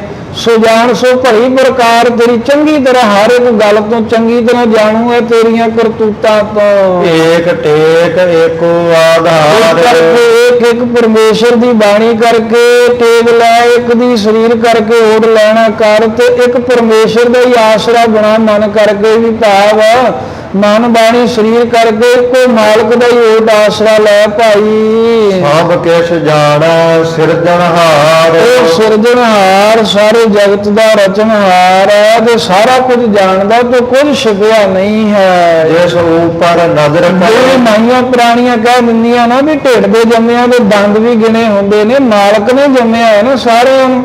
ਇਸ ਕਰਕੇ ਪਾਤਸ਼ਾਹ ਜੀ ਕਹਿੰਦੇ ਸਭ ਕੁਝ ਜਾਣਦਾ ਹੈ, ਮੈਂ ਸਿਆਣਾ ਨਾ ਬਣਿਆ ਕਰ ਕਿ ਮੈਂ ਕੋਈ ਲਕਾ ਲਾਂਗਾ ਮਾਲਕ ਤੋਂ। ਜਿਸ ਉੱਪਰ ਨਜ਼ਰ ਕਰੇ ਕਰਤਾਰ, ਇਸ ਮਨੁੱਖ ਦੇ ਉੱਤੇ ਕਰਤਾਰ ਕਰਤਾ ਪੁਰਖ ਜੀ ਦੇ ਕਰ ਹੱਥ ਦੇ ਵਿੱਚ ਸਾਡੀ ਸਵਾਸਾਂ ਦੀ ਰੋਜੀ ਦੀ ਹਰ ਪ੍ਰਕਾਰ ਦੀ ਡੋਰੀ ਹੈ, ਜਿਹਦੇ ਤੇ ਆਪ ਆਪਣੀ ਨਜ਼ਰ ਕਿਰਪਾ ਦ੍ਰਿਸ਼ਟੀ ਕਰਦਾ ਏ। ਇਸ ਜਾਣ ਕੇ ਸਭ ਕਾਜ ਸਵਾਰ, 40 ਅੰਗ ਤੇ ਮਹਾਰਾਜ ਕਹਿੰਦੇ ਉਸ ਪੁਰਖ ਦੇ ਸਾਰੇ ਹੀ ਕਾਰਜ, ਭਾਵੇਂ ਉਹ ਜਗਤ ਦੇ ਗ੍ਰਸਤ ਦੇ ਜਿਹੜੇ ਹਨ ਨੇਕ ਕਰਮ, ਭਾਵੇਂ ਉਹ ਧਰਮ ਦੇ ਕਰਮ ਹਨ ਜੋ ਗ੍ਰਸਤ ਕਰਦਿਆਂ ਹੋਇਆਂ ਪਰਿਵਾਰ ਵਿੱਚ ਰਹਿੰਦਿਆਂ ਵੀ ਪਰਮੇਸ਼ਰ ਨਾਲ ਜੁੜਨ ਵਾਲੇ ਕੰਮ ਹਨ, ਉਹ ਸਾਰਿਆਂ ਕੰਮਾਂ ਨੂੰ ਵਾਹਿਗੁਰੂ ਆਪ ਸਵਾਰਦਾ। ਭਗਤ ਧੰਨੇ ਦੀਆਂ ਗਾਈਆਂ ਚਾਰੀਆਂ, ਨਾਮਦੇਵ ਦੀ ਛਪਰੀ ਬੰਨੀ, ਕਬੀਰ ਜੀ ਦਾ ਜਗ ਸੰਪੂਰਨ ਕੀਤਾ, ਅਤੇ ਇਸੇ ਪ੍ਰਕਾਰ ਸੈਣ ਜੀ ਦੀ ਜਗ੍ਹਾ ਆਪ ਜਾ ਕੇ ਰਾਜੇ ਦੀ ਸੇਵਾ ਕੀਤੀ, ਏਦਾਂ ਭਗਤਾਂ ਦੇ ਕੰਮ ਆਪ ਸਵਾਰਦਾ ਏ। ਇਸ ਕਾ ਰਾਖਾ ਏਕੋ ਸੋ, ਇਸ ਮਨੁੱਖ ਦਾ ਉਹ ਪਰਮੇਸ਼ਰ ਇੱਕੋ ਪਰਮੇਸ਼ਰ ਅਕਾਲ ਪੁਰਖ ਆਪ ਹੀ ਰਖਵਾਲਾ ਹੈ। ਜਨ ਨਾਨਕ ਆਪੜ ਨ ਸਾਕੈ ਕੋਈ, ਮਹਾਰਾਜ ਸਾਹਿਬ ਕਹਿੰਦੇ ਵੀ ਉਹਨਾਂ ਗੁਰਮੁਖ ਜਨਾਂ ਦੇ ਬਰਾਬਰ ਕੋਈ ਅੱਪੜ ਪਹੁੰਚ ਨਹੀਂ ਸਕਦਾ, ਉਹਨਾਂ ਦੀ ਕੋਈ ਬਰਾਬਰੀ ਕਿੱਥੇ ਕਰ ਲੂਗਾ। ਕਈ ਬਹੁਤ ਇਹ ਜੋ ਪੜ੍ਹੇ ਹੁੰਦੇ ਨੇ ਨਾ ਕਾਲਜਾਂ ਦੇ ਵਿੱਚ, ਕਾਲਜਾਂ ਦੇ ਭਾਵ ਜਿਹੜੇ ਇਹ ਕਾਲਜ ਬਣੇ ਨੇ ਜਿੱਥੇ ਕਹਿੰਦੇ ਵੀ 3 ਸਾਲਾਂ ਦੇ ਵਿੱਚ ਅਸੀਂ ਧਰਮ ਸਿਖਾ ਦਿੰਦੇ ਆ, ਉਹ ਬੜਾ ਫਿਰ ਕਹਿਣਗੇ ਵੀ ਉਹ ਫਲਾਨਾ ਉਹ ਸੰਤ ਹੈ, ਉਹਦਾ ਸਕੂਲੇ ਵੀ ਨਹੀਂ ਪੜ੍ਹਿਆ, ਲੋਕ ਉਹਦਾ ਸਤਿਕਾਰ ਕਰਦੇ ਵੀ ਸਤਿਕਾਰ ਜਿਹੜਾ ਉਹ ਪਰਮੇਸ਼ਰ ਦੇ ਨਾਮ ਦਾ ਹੈ, ਵਾਹਿਗੁਰੂ ਦੇ ਨਾਮ ਦਾ ਸਤਿਕਾਰ ਹੈ। ਤੇ ਇਸ ਕਰਕੇ ਉਹ ਸਮਝ ਲੈਨੇ ਆਪਾਂ ਵੀ ਦੁਨੀਆ ਦੀ ਪੜ੍ਹਾਈ ਹੈ ਤਾਂ ਸਾਡੀ ਇੱਕ ਜਿੱਦਾਂ ਕਿਰਤ ਹੈ, ਕਿਰਤ ਦੇ ਵਿੱਚ ਸਹਾਇਤਾ ਕਰਨ ਲਈ ਹੈ ਕਿ ਜਿੰਨੇ ਅਸੀਂ ਚੰਗੇ ਪੜ੍ਹ ਲਵਾਂਗੇ ਉਨੀ ਸਾਡੀ ਕਿਰਤ ਕਮਾਈ, ਸਾਡੀ ਤਨਖਾਹ ਜਾਂ ਅਸੀਂ ਪੈਸੇ ਜ਼ਿਆਦਾ ਕਮਾ ਸਕਦੇ ਹਾਂ, ਇਹਦਾ ਸੰਬੰਧ ਇਹਦੇ ਨਾਲ ਹੈ। ਤੇ ਇਹ ਵੀ ਦਸਾਂ ਨੌਂ ਦੀ ਕਿਰਤ 'ਚ ਹੀ ਆ ਜਾਂਦਾ ਹੈ, ਕੋਈ ਮਾੜਾ ਨਹੀਂ। ਗੁਣ ਸਿੱਖਣੇ 52 ਤਰ੍ਹਾਂ ਦੇ ਲੋਕ ਪਹਿਲਾਂ ਸਾਧ ਸੰਗਤ ਕਾਰੀਗਰ ਹੁੰਦੇ ਸਨ, 52 ਤਰ੍ਹਾਂ ਦੀ ਵਿੱਦਿਆ ਇੱਕ ਇੱਕ ਮਨੁੱਖ ਨੂੰ ਆਉਂਦੀ ਸੀ। ਜਿਵੇਂ ਗੁਰੂ ਹਰਗੋਬਿੰਦ ਸਾਹਿਬ, ਬਾਬਾ ਬੁੱਢਾ ਸਾਹਿਬ ਜੀ 52 ਤਰ੍ਹਾਂ ਦੀ ਵਿੱਦਿਆ ਜਾਣਦੇ ਸਨ, ਕਿਉਂਕਿ ਗੁਰੂ ਰਾਮਦਾਸ ਸਾਹਿਬ ਜੀ ਨੇ 52 ਤਰ੍ਹਾਂ ਦੇ ਕਾਰੀਗਰ ਲਿਆ ਕੇ ਅੰਮ੍ਰਿਤਸਰ ਸਾਹਿਬ ਵਸਾਏ, ਤੇ ਹਰ ਪ੍ਰਕਾਰ ਦੀ ਜੋ ਗੁਣ ਕਾਰੀਗਰਤਾ ਹੈ ਉਹ ਸਤਿਗੁਰਾਂ ਨੇ ਉਹ ਗੁਣ ਗ੍ਰਹਿਣ ਕੀਤਾ। ਇਹ ਸਾਰੀ ਵਿੱਚ ਹੀ ਆ ਜਾਂਦੇ ਨੇ ਗੁਣ, ਇਹ ਸਾਡੀ ਕਿਰਤ ਕਮਾਈ ਨਾਲ ਜਗਤ ਦੀ ਮਰਿਆਦਾ ਨਾਲ ਸੰਬੰਧਿਤ ਨੇ। ਤੇ ਇਹ ਮਹਾਰਾਜ ਨੇ ਸਾਨੂੰ ਹੁਕਮ ਵੀ ਕੀਤਾ ਕਿ ਇੱਦਾਂ ਆਪਣੀ ਕਮਾਈ ਕਰਨੀ ਹੈ, ਮੰਗਣਾ ਨਹੀਂ ਕਿਸੇ ਕੋਲ। ਪਰ ਇਹ ਜੇ ਕੋਈ ਸਮਝ ਲਏ ਵੀ ਕਿਸੇ ਕੋਲ 52 ਤਰ੍ਹਾਂ ਦੀ ਵਿੱਦਿਆ ਆ ਜਾਵੇ, ਭਾਸ਼ਾਵਾਂ ਪੜ੍ਹਨੀਆਂ ਆ ਜਾਣ, ਆਖੇ ਵੀ ਮੈਂ ਰੱਬ ਬਣ ਗਿਆ, ਫਿਰ ਬੇਵਕੂਫ ਹੈ। ਵੀ ਇਹ ਤਾਂ ਸਿਰਫ ਕਿਰਤਕਾਰ ਤੀਕਰ ਸਮਝੋ ਵੀ ਉੱਥੋਂ ਤੀਕਰ ਹੈ ਵੀ ਚੰਗਾ ਅਹੁਦਾ ਮਿਲ ਜਾਵੇ, 4 ਬੰਦੇ ਸਲੂਟ ਮਾਰਨਗੇ ਪੜ੍ਹਾਈ ਵੇਖ ਕੇ, ਚੰਗੇ ਅਹੁਦੇ ਕਰਕੇ। ਪਰ ਵਾਹਿਗੁਰੂ ਦੇ ਦਰ ਤੇ ਪ੍ਰਵਾਨ ਹੋਣ ਵਾਸਤੇ ਤਾਂ ਉਹ ਪੜ੍ਹਾਈ ਹੋ ਰਹਾ ਹੈ। ਉਹ ਮਹਾਰਾਜ ਕਹਿੰਦੇ ਨਾਮ ਦੀ ਪੜ੍ਹਾਈ ਹੈ, ਸਿਮਰਨ ਦੀ ਪੜ੍ਹਾਈ ਹੈ। ਗੁਰਮੁਖਾਂ ਨੇ ਇਹ ਪੜ੍ਹਾਈ ਕੀਤੀ ਹੁੰਦੀ ਹੈ, ਉਹ ਉੱਥੇ ਉੱਪਰ ਜਾਂਦੇ ਹਨ, ਉਹਨਾਂ ਦਾ ਸਤਿਕਾਰ ਹੁੰਦਾ ਹੈ, ਸਭ ਝੁਕਦੇ ਨੇ ਉਹਨਾਂ ਦੇ ਅੱਗੇ। ਤੇ ਜਿਨ੍ਹਾਂ ਨੇ ਦੂਜੀਆਂ ਪੜ੍ਹਾਈਆਂ ਕੀਤੀਆਂ ਹੁੰਦੀਆਂ ਨੇ ਉਹ ਫਿਰ ਕਹਿੰਦੇ ਵੀ ਲੈ ਅਸੀਂ ਤਾਂ ਬੜੇ ਪੜ੍ਹੇ ਸਾਂ, ਪਰ ਇਹਨਾਂ ਦੇ ਅੱਗੇ ਲੋਕ ਝੁਕਦੇ ਆ, ਇਹਨਾਂ ਨੂੰ ਮਾਣ ਸਨਮਾਨ ਕਿਉਂ ਦਿੰਦੇ ਆ। ਇਹ ਬੜੀ ਗੱਲ ਚੱਲਦੀ ਈਰਖਾ ਦੀ ਨਾ, ਇਹ ਬਹੁਤ ਅੱਜ ਦੇ ਸਮੇਂ ਚੱਲ ਰਹੀ, ਭਾਵੇਂ ਆਪਣਾ ਵਿਸ਼ਾ ਨਹੀਂ ਹੈ, ਉਹ ਪ੍ਰਸੰਗ ਆਪਾਂ ਕਹਿਣੇ ਵੀ ਨਹੀਂ। ਜਦੋਂ ਸਮਾਂ ਆਵੇਗਾ ਸਮਾਪਤੀ ਤੋਂ ਬਾਅਦ ਕਿਤੇ ਸਮਾਂ ਲਿਆ ਕਰਾਂਗੇ ਫਿਰ ਉਹ ਸਾਰੇ ਪ੍ਰਕਰਨ ਖੋਲਾਂਗੇ। कि किवें 3 साल पढ़ के कोर्स करके तो गुरमुखां दीयां रीसां करदे ने। हुण भगत रूप भगत प्रहलाद की किवें कोई रीस कर लूगा? है तो 5 साल दे सी ने भगत रूप जी। 5 साल की उम्र दे विच ही उन्होंने ऐसी अवस्था हासिल कर ली भी 50-50, 100-100, 150-150 साल दे होके तुर गए है, उन्होंने अवस्था नहीं मिली। सो रहो विचार कहण तो भाव है भी दोवां चीज़ां नूं कदी ना लाया करो। एक साडी किरत कमाई वास्ते पढ़ाइयां ने वो करनियां अत्यंत जरूरी हैं, नहीं तो किसी अगे हथ डाहना पवेगा। पर एक पढ़ाई है नाम की, वो नाम की पढ़ाई ही साडे भले की कल्याणकारी। ये जो नहीं पढ़ांगे फिर जमा अगे हथ जोड़ने पैणगे। सो महाराज साहब जी कहते गुरमुख जना के बराबर कोई पहुंच नहीं सकता, भी अपड़ नहीं सकता। भैरव महला पंजवा ताओ कड़िया जे होवे बाहर। कड़िया नाम होंदा कड़ना। कड़ना जिवें पुराणिਆਂ ਨੂੰ पता होएगा भी दुध काढ़ने दे विच काढ़िया जांदा सी, जिवें किलो दुध पाता तो सहीजे सहीजे मट्ठी अग दे उत्ते गोहां की अग दे उत्ते धुखदा रहिंदा वे, वो अद्धा रह जावे उहनूं कहंदे भी ये दुध कढ़िया है। तो उत्थों अर्थ ये लेना भी जिहड़ा सड़ना, सड़न तो भाव दुखी होना, चिंता करनी। वो महाराज साहब कहते भी कड़िए नाम है झूरना, चिंता करनी, दुखी होना, तपदे रहना। तो महाराज साहब जी कहते तो कड़िया है भाई ताई कड़िए झूरीए ना, चिंता फिक्र तां करिए जे होवे बाहर। जे कुछ उस परमेश्वर के हुक्म तो बाहर होवे, सब कुछ दा मालक दे हुक्म विच हो रहा, फिर काहदे लई एवें सड़दे रहना है। कहो कड़िया जे विसरा नर हर। अबे फिर तो तां ही महाराज कहंदे कड़िए कड़ना करिए, झूरना करिए, चिंता तां करिए, फिर फिक्र जरूर करना चाहिए। जे विसरा नर हर, जे नरां नूं हरे परे करने वाला परमेश्वर भुल जावे, जे नाम भुले तां ही चिंता विच सड़ीदा है। कहो कड़िया जे दूजा भाए। भाई तां ही झूरना करिए, चिंता फिक्र तां करीदा है, तां बंदे नूं चिंता का दुख सताउंदा जे दूजा भाए। दूजा दूजे को भाव पईए तो पहला एक है अवल। अवल की है? एक ओंकार भी, एक तो परमेश्वर है। परमेश्वर के बगैर बाकी सब कुछ दूजा है। तो महाराज साहब जी कहते भी जे दूजा भाए, भाए नाम है प्रेम का, मुहब्बत का, कि जे एक परमेश्वर नूं छड्ड के ते दूजी पदार्थां नाल वकारां नाल मुहब्बत हो जावे, शरीरां नाल ही केवल मुहब्बत होवे ते रब नाल प्रेम ना रहे, जिन्हों द्वैत भाव कहते हैं, जे ये अंदर जीव दे हो जाए फिर तो जरूर चिंता दे करना चाहिए, फिर दुखी ही होईदा है। या कड़िया जा रहया समाए। पर जो परमेश्वर परमात्मा ही सब थां दे समा रहा है, हर विच ही मिल रहा है, फिर काहे वास्ते एवें कड़िए झूरना? लोग वही झूरी जाणगे। अपना काम तो जिवें चलदा ठीक है, दूजे का काम वेख भी इदा कारज क्यों हो गया, इनू मान सन्मान क्यों मिल गया।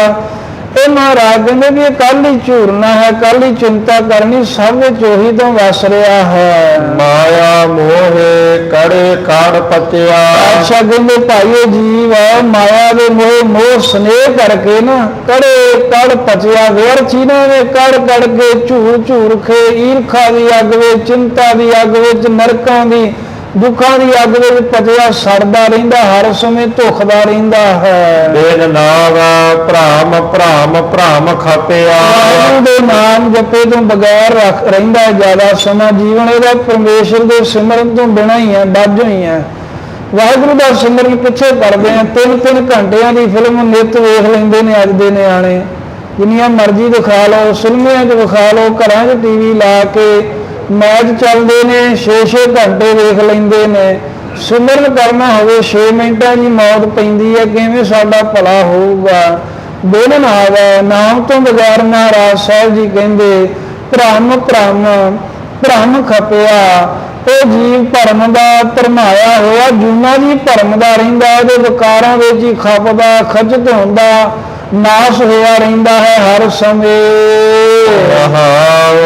तो कड़िया जे दूजा करता। भाई तो ताई करिए झूरना करिए, चिंता तां करिए जे दूजा करता। भी जे करता पुरख तो बगैर कोई दूजा होवे ਵੀ ਕੋਈ ਹੋਰ ਕੁਝ ਕਰੀ ਜਾਂਦਾ। ਜਿਵੇਂ ਦੋ ਪਾਰਟੀਆਂ ਹੁੰਦੀਆਂ ਨਾ, ਜਿੱਧਰ ਨੂੰ ਕਿਸੇ ਦਾ ਫਾਇਦਾ ਹੋਵੇ ਲੋਕ ਉਧਰ ਨੂੰ ਹੋ ਜਾਂਦੇ ਆ। ਕਹਿੰਦੇ ਇਹ ਚਿੰਤਾ ਤਾਂ ਕਰੀਏ ਨਾ ਵੀ ਰੱਬ ਤੋਂ ਬਗੈਰ ਕੋਈ ਹੋਰ ਵੀ ਹੈ ਤੇ ਆਪਾਂ ਉਹਦੇ ਵੱਲ ਹੋ ਜਾਈਏ। ਕਹਿੰਦੇ ਵੀ ਕੋਈ ਚਿੰਤਾ ਦੀ ਲੋੜ ਨਹੀਂ, ਇੱਕ ਮਾਲਕ ਹੀ ਹੈ, ਦੂਜਾ ਕੋਈ ਨਹੀਂ ਹੈ। ਤਉ ਕੜੀਆ ਜੇ ਅਨਿਆਇ ਕੋ ਮਰਤਾ। ਫਿਰ ਤਾਂ ਹੀ ਕਹਿੰਦੇ ਕੜੀਏ, ਝੂਠ ਨਾ ਕਰੀਏ ਵੀ ਜੇ ਕੋਈ ਮਨੁੱਖ ਅਨਿਆਏ ਹੁੰਦਾ, ਵੀ ਅਨਿਆਈ ਮੋਤੇ ਬੇਇਨਸਾਫੀ ਦੇ ਨਾਲ, ਧਰਮ ਦੇ ਨਾਲ ਮਰਦਾ ਹੋਵੇ, ਭਾਵੇਂ ਆ ਵੀ ਸਾਰੇ ਆਪਾਂ ਫਲ ਕਰਨੀ ਦਾ ਹੀ ਪਾਉਂਦੇ ਆ। ਸਾਨੂੰ ਲੱਗਦਾ ਹੁੰਦਾ ਵੀ ਅਸੀਂ ਕੀਤਾ ਕੁਝ ਨਹੀਂ ਹੈ, ਪਰ ਮਹਾਰਾਜ ਸਾਹਿਬ ਕਹਿੰਦੇ ਵੀ ਸਾਰੇ ਜੀਵ ਜਿਹੜੇ ਨੇ ਉਹ ਕਰਨੀ ਅਨੁਸਾਰ ਫਲ ਪਾਉਂਦੇ ਨੇ, ਤੇ ਮਾਲਕ ਸਾਰਿਆਂ ਦੀ ਕਰਨੀ ਦੇ ਅਨੁਸਾਰ, ਇਹਨਾਂ ਦੀਆਂ ਕਰਤੂਤਾਂ ਦੇ ਅਨੁਸਾਰ, ਜਿਹੋ ਜਿਹਾ ਸਾਡਾ ਨਿੱਤ ਦਾ ਕੰਮਕਾਰ ਵਿਹਾਰ ਹੈ ਉਹਦੇ ਮੁਤਾਬਕ ਹੀ ਪਰਮੇਸ਼ਰ ਜਿਹੜਾ ਹੈ ਨਾ ਨਿਆਂ ਕਰਨ ਵਾਲਾ ਤੇ ਫਿਰ ਫਲ ਦੇਣ ਵਾਲਾ ਏ। ਤਉ ਕੜੀਆ ਜੇ ਕਿਛ ਜਾਣੈ ਨਾਹੀ। ਫਿਰ ਤਾਂ ਹੀ ਕੜੀਏ ਝੂਰੀਏ ਵੀ ਜੇ ਕੋਈ ਪਰਮੇਸ਼ਰ ਅਕਾਲ ਪੁਰਖ ਸਾਡੇ ਅੰਦਰ ਦਾ ਦੁੱਖ ਦਰਦ ਨਾ ਜਾਣਦਾ ਹੋਵੇ, ਉਹਦੇ ਅੰਤਰਜਾਮੀ ਸਭ ਕੁਝ ਜਾਣਦਾ ਹੈ। ਕਿਆ ਕੜੀਆ ਜਿਨ੍ਹਾਂ ਲੋਕਾਂ ਦਾ ਕਈ ਆਪਸ ਵਿੱਚ ਪਰਿਵਾਰਾਂ ਦੇ ਵਿੱਚ ਇਹ ਗੱਲ ਚੱਲ ਪੈਂਦੀ ਹੈ ਵੀ ਮੈਂ ਇੰਨਾ ਇਹਦਾ ਕਰਦਾ ਇਹ ਜਾਂ ਕਰਦੀ ਹਾਂ, ਤਾਂ ਇਹ ਮੇਰੀ ਗੱਲ ਨੂੰ ਸਮਝਦਾ ਹੀ ਨਹੀਂ ਹੈ। ਮਾਂ ਪੁੱਤਾਂ ਨੂੰ ਪੁੱਤ, ਮਾਪਿਆਂ ਨੂੰ ਘਰ ਵਾਲੀ, ਪਤੀ ਨੂੰ ਪਤੀ, ਘਰ ਵਾਲੀ ਨੂੰ ਇੱਦਾਂ, ਬੱਚਿਆਂ ਨੂੰ ਗਾਹ ਨਹੀਂ ਗਾ, ਸਾਰਿਆਂ ਦੀ ਇੱਦਾਂ ਹੀ ਡੋਰੀ ਘੁੰਮਦੀ ਹੈ। ਉਹ ਕਹਿੰਦਾ ਵੀ ਇਹ ਮੇਰੀ ਕੋਈ ਗੱਲ ਜਾਣਦਾ ਹੀ ਨਹੀਂ, ਮੇਰੇ ਕੀਤੇ ਨੂੰ ਜਾਣਦਾ ਹੀ ਨਹੀਂ, ਤੇ ਫਿਰ ਚਿੰਤਾ 'ਚ ਹੁੰਦਾ। ਪਰ ਮਹਾਰਾਜ ਕਹਿੰਦੇ ਵੀ ਆਪਾਂ ਚਿੰਤਾ ਰੱਬ ਵੱਲੋਂ ਤਾਂ ਕਰੀਏ ਜੇ ਉਹ ਕੁਝ ਜਾਣਦਾ ਹੀ ਨਾ ਹੋਵੇ, ਉਹ ਤਾਂ ਸਭ ਕੁਝ ਜਾਣਦਾ ਹੈ। ਕਿਆ ਕੜੀਐ ਜਾਂ ਭਰਪੂਰ ਸਮਾਜ। ਜਦੋਂ ਸਭ ਥਾਈਂ ਭਰਪੂਰ ਲਬਾਲਬ ਪੂਰਨ ਹੋ ਕੇ ਸਮਾਰਿਆ, ਵਿਆਪਕ ਹੋ ਰਿਹਾ, ਫਿਰ ਕਾਹਦੇ ਵਾਸਤੇ ਐਵੇਂ ਕੜੀਏ ਝੂਰਨਾ ਏ, ਕਾਹਦੇ ਲਈ ਸੜਦੇ ਬਲਦੇ ਰਹਿਣਾ ਹੈ। ਜਿਵੇਂ ਪਿੰਡਾਂ ਦੀ ਪੁਰਾਣੀ ਬੋਲੀ ਹੈ, ਕੰਢੇ ਕਾਹਦੇ ਵਾਸਤੇ ਲੂਣੇ ਹਨ ਫੇਰ। ਤਉ ਕੜੀਆ ਜੇ ਕਿਛ ਹੋਏ ਚਿੰਘਾਣਾ। ਚਿੰਘਾਣੇ ਕਹਿੰਦੇ ਨੇ ਧੱਕੋ ਜੋਰੀ, ਜਿਵੇਂ ਕਹਿੰਦੇ ਨੇ ਵੀ ਉਹਦੇ ਨਾਲ ਧੱਕਾ ਹੋ ਗਿਆ, ਇਨਸਾਫ ਨਹੀਂ ਮਿਲਿਆ। ਮਹਾਰਾਜ ਕਹਿੰਦੇ ਤਉ ਕੜੀਆ ਹੈ ਭਾਈ, ਤਾਂ ਹੀ ਝੂਠ ਨਾ ਕਰੀਏ, ਦੁਖੀ ਹੋਈਏ ਜੇ ਕੁਛ ਹੋਏ ਚਿੰਘਾਣਾ। ਜੇ ਪ੍ਰਮਾਤਮਾ ਵੱਲੋਂ ਕਿਸੇ ਜੀਵ ਨਾਲ ਕੁਝ ਚਿੰਘਾਣੇ ਧੱਕੇਬਾਜ਼ੀ ਹੋਈ ਹੁੰਦੀ ਹੈ, ਜਿਵੇਂ ਕੋਈ ਬਿਪਤਾ ਪੈਂਦੀ ਹੈ ਨਾ ਕਰਮਾਂ ਅਨੁਸਾਰ ਸਾਡੇ, ਠੀਕ ਹੈ, ਮਿਹਨਤਾਂ ਕਰਦੇ ਨੇ ਸਾਰੇ ਕਾਰੋਬਾਰੀ, ਕਿਸਾਨ ਵੀ ਮਿਹਨਤ ਕਰਦੇ ਨੇ, ਹੋਰ ਵੀ ਮਿਹਨਤਾਂ ਕਰਦੇ ਆ, ਕਿਸੇ ਨਾ ਕਿਸੇ ਢੰਗ ਨਾਲ ਹਰ ਇੱਕ ਨੂੰ ਘਾਟਾ ਪੈਂਦਾ ਹੀ ਹੈ। ਮਾਲਕ ਦੀ ਮੌਜ ਐਸੀ ਹੈ, ਕਿਤੇ ਕਣਕ ਨੂੰ ਅੱਗ ਲੱਗ ਗਈ, ਕਿਤੇ ਮੀਂਹ ਪੈ ਗਿਆ, ਕਿਤੇ ਕੁਝ ਹੋ ਗਿਆ, ਕਿਤੇ ਫੈਕਟਰੀਆਂ ਸੜ ਗਈਆਂ, ਕਿਤੇ ਹੋਰ ਉੱਦਾਂ ਹੀ ਜੇ ਗਿਣੀਏ ਵੀ ਸਾਰੇ ਪਾਸੇ ਕਿਸੇ ਨਾ ਕਿਸੇ ਤਰ੍ਹਾਂ ਇੱਦਾਂ ਪੈਂਦਾ, ਤੇ ਉਹਨੂੰ ਬਹੁਤੇ ਲੋਕ ਫਿਰ ਰੱਬ ਵਾਲੇ ਪਾਸੇ ਨੂੰ ਹੋ ਜਾਂਦੇ ਆ। ਰੱਬ ਐ ਨਾ ਕਰੇ, ਰੱਬ ਨੇ ਆਹ ਕਰਤਾ, ਫਲਾਣੇ ਨੂੰ ਮਾਰਤਾ। ਮਹਾਰਾਜ ਸਾਹਿਬ ਜੀ ਕਹਿੰਦੇ ਧਿਆਣੇ ਧੱਕਾ ਨਹੀਂ ਕਰਦਾ ਮਾਲਕ, ਸਭ ਅਸੀਂ ਆਪਣਾ ਹੀ ਭੋਗਦੇ ਹਾਂ। ਸਾਨੂੰ ਦੁਖੀ ਤਾਂ ਹੋਣਾ ਚਾਹੀਦਾ ਏ, ਤਾਂ ਅਸੀਂ ਚਿੰਤਾ ਕਰੀਏ ਵੀ ਹੁਣ ਕਿੱਥੇ ਜਾਈਏ ਜੇ ਸਾਡੇ ਨਾਲ ਰੱਬ ਵੱਲੋਂ ਕੋਈ ਧੱਕਾ ਹੋਵੇ। ਮਾਲਕ ਕਿਸੇ ਨਾਲ ਧੱਕੇਬਾਜ਼ੀ ਨਹੀਂ ਕਰਦਾ। ਤਉ ਕੜੀਆ ਜੇ ਭੂਲ ਰੰਜਾਣਾ। ਅਤੇ ਫਿਰ ਤਉ ਕੜੀਆ ਜੇ ਭੂਲ ਰੰਜਾਣਾ, ਏਦਾਂ ਹੀ ਨਿਆਣੇ ਦਾ ਧਿਆਨ ਰੱਖਣਾ, ਜੱਜਾ ਝੱਜਾ ਜਾਂ ਕਿਸੇ ਤਰ੍ਹਾਂ ਨਾ ਬੋਲੇ। ਨਿਆਣ ਨੱਕ ਦੇ ਵਿੱਚ ਜੇ ਆਵਾਜ਼ ਆਏਗੀ ਤਾਂ ਹੀ ਕਹਿੰਦੇ ਕੜੀਏ ਝੂਠ ਨਾ ਕਰੀਏ ਜੇ ਭੂਲ ਨਿਆਣੇ। ਵੀ ਜੇ ਪਰਮੇਸ਼ਰ ਜਿਹੜਾ ਨਾ ਭੁੱਲ ਕਰਕੇ, ਇੱਕ ਤੇ ਪਿੱਛੇ ਆ ਗਈ ਵੀ ਜੇ ਦੁੱਖ ਦਿੰਦਾ ਹੋਵੇ ਧੱਕੇ ਨਾਲ ਤਾਂ ਦੁਖੀ ਹੋਈਏ, ਦੂਜਾ ਆ ਗਿਆ ਵੀ ਜੇ ਕਿਸੇ ਭੁੱਲ ਕਰਕੇ ਵੀ ਕੋਈ ਨੁਕਸਾਨ ਹੋ ਜਾਂਦਾ ਨਾ, ਜੇ ਰੱਬ ਕਿਸੇ ਨੂੰ ਭੁੱਲ ਕੇ ਰੰਜਾਣੇ ਦੁੱਖ ਦਿੰਦਾ ਹੋਵੇ ਤਾਂ ਵੀ ਮਹਾਰਾਜ ਕਹਿੰਦੇ ਚਿੰਤਾ ਕਰੀਏ, ਉਹਦਾ ਜੀਵਨ ਦੀ ਕਰਨੀ ਅਨੁਸਾਰ ਹੀ ਫਲ ਭੁਗਤਾਉਂਦਾ ਹੈ ਮਾਲਕ ਸਾਨੂੰ। ਗੁਰ ਕਹਿਆ ਜੋ ਹੋਏ ਸਭ ਪ੍ਰਭ ਤੇ। ਸਾਨੂੰ ਗੁਰੂ ਅਰਜਨ ਦੇਵ ਮਹਾਰਾਜ ਸਾਹਿਬ ਕਹਿੰਦੇ, ਸਾਡੇ ਗੁਰੂ ਨਾਨਕ ਦੇਵ, ਗੁਰੂ ਰਾਮਦਾਸ ਸਾਹਿਬ ਜੀ ਨੇ ਇਹ ਬਚਨ ਆਖਿਆ ਹੈ ਕਿ ਕਦੀ ਵੀ ਰੱਬ ਦੇ ਗਿਲਾ ਸ਼ਿਕਵਾ ਨਹੀਂ ਕਰਨਾ, ਜੋ ਹੋਏ ਸਭ ਪ੍ਰਭ ਤੇ। ਕਿ ਜੋ ਕੁਝ ਵੀ ਹੁੰਦਾ ਹੈ ਨਾ ਸਾਰਾ ਕੁਝ ਪਰਮਾਤਮਾ ਦੇ ਹੁਕਮ ਵਿੱਚ ਹੀ ਹੋ ਰਿਹਾ ਹੈ, ਭਾਵ ਕਿ ਸਾਡੇ ਕਰਮਾਂ ਦਾ ਫਲ ਦੇਣ ਲਈ ਹੋ ਰਿਹਾ ਹੈ। ਕਬ ਕਾੜਾ ਛੋੜ ਅਚਿੰਤ ਹਮ ਸੋਤੇ। ਗੁਰੂ ਅਰਜਨ ਦੇਵ ਮਹਾਰਾਜ ਕਹਿੰਦੇ ਤਬ ਦੇ ਨਾ ਅਸੀਂ ਕਾੜਾ ਕਰਨਾ ਝੂਰਨਾ ਛੋੜ ਛੱਡ ਕਰਕੇ ਅਚਿੰਤ ਹਮ ਸੋਤੇ, ਕਹਿੰਦੇ ਚਿੰਤਾਵਾਂ ਤੋਂ ਰਾਹਤ ਹੋ ਕਰਕੇ ਬੇਫਿਕਰ ਹੋ ਕੇ ਸੁੱਤੇ ਹਾਂ, ਸੌਂਦੇ ਹਾਂ। ਸੌਣ ਤੋਂ ਭਾਵ ਇੱਥੇ ਹੈ ਵੀ ਨਿਰਵਿਕਲਪ ਸਮਾਧੀ ਦੇ ਵਿੱਚ ਸੌਂਦੇ ਬਿਰਾਜਮਾਨ ਹੁੰਦੇ। ਹੁਣ ਸਮਾਧੀ ਲੱਗਦੀ ਹੈ ਜਦ ਤਾਂ ਕੋਈ ਚਿੰਤਾ ਨਹੀਂ ਹੁੰਦੀ ਵੀ ਸਾਡਾ ਬਾਹਰ ਕੀ ਬਣੂਗਾ, ਬਸ ਵਾਹਿਗੁਰੂ ਨਾਲ ਨਿਰਵਿਕਲਪ ਸਮਾਧੀ ਦੀ ਨੀਂਦੇ ਸੌਂਦੇ ਹਾਂ। ਪ੍ਰਭ ਤੂੰ ਹੈ ਠਾਕੁਰ ਸਭ ਕੋ ਤੇਰਾ। ਇਹ ਪਾਤਸ਼ਾਹ ਇੱਕ ਤੂੰ ਹੀ ਸਾਰਿਆਂ ਦਾ ਮਹਾਰਾਜ ਠਾਕੁਰ ਮਾਲਕ ਹੈ ਤੇ ਸਭ ਕੋ ਤੇਰਾ, ਤੇ ਸਭ ਕੋਈ ਤੇਰਾ ਹੀ ਸੇਵਕ ਹੈ। ਜਿਉ ਭਾਵੈ ਤਿਉ ਕਰਹਿ ਨਬੇੜਾ। ਜਿਹਨੂੰ ਭਾਉਂਦਾ ਚੰਗਾ ਲੱਗਦਾ ਹੋਵੇ ਸਭ ਜੀਵਾਂ ਦਾ ਨਿਬੇੜਾ ਨਿਆਂ ਕਰਦਾ, ਸਭ ਦੇ ਨਿਬੇੜੇ ਕਰ ਦਿੰਦਾ। ਦੁਤੀਆ ਨਾਸਤ ਇਕ ਰਹਿਆ ਸਮਾਏ। ਬ੍ਰਹਮ ਗਿਆਨੀਆਂ ਦੀ ਦ੍ਰਿਸ਼ਟੀ ਦੇ ਵਿੱਚ ਦੁਤੀਆ ਨਾਸਤ ਹੈ ਮਹਾਰਾਜ, ਤੇਰੇ ਤੋਂ ਬਿਨਾਂ ਜਿਹੜਾ ਦੁਤੀਆ ਦੂਜਾ ਹੈ ਨਾ ਉਹ ਨਾਸਤ, ਜਿਹੜਾ ਜਗਤ ਉਹ ਸਾਰਾ ਨਾਸ ਹੋ ਜਾਣ ਵਾਲਾ ਹੈ। ਇੱਕ ਰਹਿਆ ਸਮਾਏ, ਪਰ ਇੱਕ ਤੂੰ ਹੀ ਸਾਰੀਆਂ ਥਾਵਾਂ ਦੇ ਸਮਾ ਰਿਹਾ, ਲੀਨ ਹੋ ਰਿਹਾ, ਵਿਆਪਕ ਹੈ। ਇਸੇ ਤਰ੍ਹਾਂ ਦੁਤੀਆ ਨਾਸਤ ਇਕ ਰਹਿਆ ਸਮਾਏ। ਦੁਤੀਆ ਤੋਂ ਭਾਵ ਹੈ ਸਾਧ ਸੰਗਤ ਦੂਜਾ, ਤੇ ਨਾਸਤ ਤੋਂ ਭਾਵ ਹੈ ਨਾ ਅਸਤ। ਅਸਤ ਹੁੰਦਾ ਹੈ, ਨਾ ਭਾਵ ਨਹੀਂ। ਕਹਿੰਦੇ ਦੁਤੀਆ ਦੂਜਾ ਨਾ ਨਹੀਂ ਅਸਤ ਹੈ, ਹੋਰ ਕੋਈ ਦੂਜਾ ਨਹੀਂ ਹੈ ਭਾਈ। ਇੱਕ ਰਹਿਆ ਸਮਾਇਕ ਵਾਹਿਗੁਰੂ ਜਗਤ ਦੇ ਵਿੱਚ ਸਮਾ ਰਿਹਾ ਹੈ। ਰਾਖੋ ਪੈਜ ਨਾਨਕ ਸ਼ਰਨ ਆਏ। ਧੰਨ ਗੁਰੂ ਅਰਜਨ ਦੇਵ ਸਾਹਿਬ ਕਹਿੰਦੇ ਇਹ ਮਹਾਰਾਜ ਰਾਖੋ ਪੈਜ, ਸਾਡੀ ਮਹਾਰਾਜ ਸ਼ਰਨ ਪਿਆਰਾਂ ਦੀ ਤੁਸੀਂ ਪੈਜ ਰੱਖੋ। ਨਾਨਕ ਸ਼ਰਨ ਆਏ, ਅਸੀਂ ਤੁਹਾਡੀ ਸ਼ਰਨ ਵਿੱਚ ਓੜ ਵਿੱਚ ਆਣ ਪਏ ਹਾਂ। ਭੈਰੋ ਮਹੱਲਾ ਪੰਜਵਾ। ਬਿਨ ਬਾਜੇ ਕੈਸੋ ਨਿਰਤਕਾਰੀ। ਇਹ ਸ਼ਬਦ ਵਿੱਚ ਮਹਾਰਾਜ ਸਾਹਿਬ ਜੀ ਕੋਈ ਦ੍ਰਿਸ਼ਟਾਂਤ ਦਿੰਦੇ ਨੇ ਤੇ ਦ੍ਰਿਸ਼ਟਾਂਤ ਦੇ ਕੇ ਦੱਸਦੇ ਨੇ ਵੀ ਇਸੇ ਤਰ੍ਹਾਂ ਨਾਮ ਤੋਂ ਬਿਨਾਂ ਕਿਸੇ ਦਾ ਭਲਾ ਨਹੀਂ ਹੋਏਗਾ। ਜਿਵੇਂ ਬਿਨ ਬਾਜੇ, ਜਿਸ ਪ੍ਰਕਾਰ ਬਿਨਾਂ ਬਾਜਿਆਂ ਤੋਂ ਕੈਸੋ ਨਿਤਕਾਰੀ, ਕਹਿੰਦੇ ਵੀ ਤਾਲ ਪੂਰਨ ਤੋਂ ਬਗੈਰ, ਵਾਜੇ ਵਜਾਏ ਤੋਂ ਬਗੈਰ, ਜਿਨ੍ਹਾਂ ਦੇ ਸਾਜ਼ ਨਾ ਹੋਣ ਪੂਰੇ, ਕਿਹੋ ਜਿਹੀ ਨਿਤਕਾਰੀ ਨਾਚ ਕਰ ਸਕਦੀ ਹੈ ਜਿਹੜੀ ਨੱਚਣ ਵਾਲੀ ਹੈ। ਭਾਵ ਵਾਜਿਆਂ ਤੋਂ ਬਗੈਰ ਉਹਨੂੰ ਨਾਚ ਨਹੀਂ ਫੱਬਦਾ। ਬਿਨ ਕੰਠ ਕੈਸੇ ਗਾਵਨ ਹਾਰੀ। ਤੇ ਕੰਠੇ ਗਲ ਤੋਂ ਬਗੈਰ, ਗਲ ਵਸੀਲਾ ਨਾ ਹੋਵੇ ਤੇ ਉਹ ਤੋਂ ਬਗੈਰ ਕੋਈ ਗਾਵਨਹਾਰੀ ਗਾਉਣ ਵਾਲੀ ਕਿਸ ਪ੍ਰਕਾਰ ਦੇ ਨਾਲ ਗਾ ਸਕਦੀ ਹੈ? ਨਹੀਂ ਗਾ ਸਕਦੀ ਨਾ, ਫੱਬਦਾ ਨਹੀਂ ਹੈ ਜੇ ਗਲਾ ਹੀ ਨਾ ਹੋਵੇ ਤਾਂ। ਜੀਲ ਬਿਨਾ ਕੈਸੇ ਵੱਜੈ ਰਬਾਬ। ਜੀਲ ਕਹਿੰਦੇ ਨੇ ਤਾਰ ਜਾਂ ਸੁਰ ਕੀਤੇ ਤੋਂ ਬਗੈਰ ਜਾਂ ਤੰਬੀ ਤੋਂ ਬਗੈਰ ਕੈਸੇ ਵੱਜੈ ਰਬਾਬ। ਕਹਿੰਦੇ ਰਬਾਬ ਕਿਸ ਪ੍ਰਕਾਰ ਵੱਜ ਸਕਦੀ ਹੈ? ਸਾਧ ਸੰਗਤ ਇਹ ਜਿਹੜੀ ਜੀਲ ਹੈ ਸਾਜ਼ ਦੀ ਛੋਟੀ ਤਾਰ ਹੁੰਦੀ ਹੈ ਜਿਹਦਾ ਸੋਚਾ ਤਿੱਖਾ ਹੁੰਦਾ, ਇਹ ਤੋਂ ਬਗੈਰ ਰਸ ਨਹੀਂ ਵੱਜਦਾ। ਤੇ ਰਬਾਬ ਇੱਕ ਪ੍ਰਕਾਰ ਦਾ ਵਜਾਉਣ ਵਾਲਾ ਸਾਜ਼ ਹੈ ਜਿਹਦੇ ਵਿੱਚ ਬਦਲੀ ਕਰਕੇ ਗੁਰੂ ਨਾਨਕ ਦੇਵ ਸਾਹਿਬ ਨੇ 6 ਤਾਰਾਂ ਵਾਲੀ ਰਬਾਬ ਬਣਾਈ ਸੀ ਪਾਤਸ਼ਾਹ ਨੇ। ਉਸੇ ਤਰ੍ਹਾਂ ਅੱਗੇ ਫਿਰ ਉਹਨੂੰ ਵਜਾਉਣੇ ਕਰਕੇ ਭਾਈ ਮਰਦਾਨਾ ਜੀ ਦਾ ਨਾਮ ਰਬਾਬੀ ਹੋਇਆ।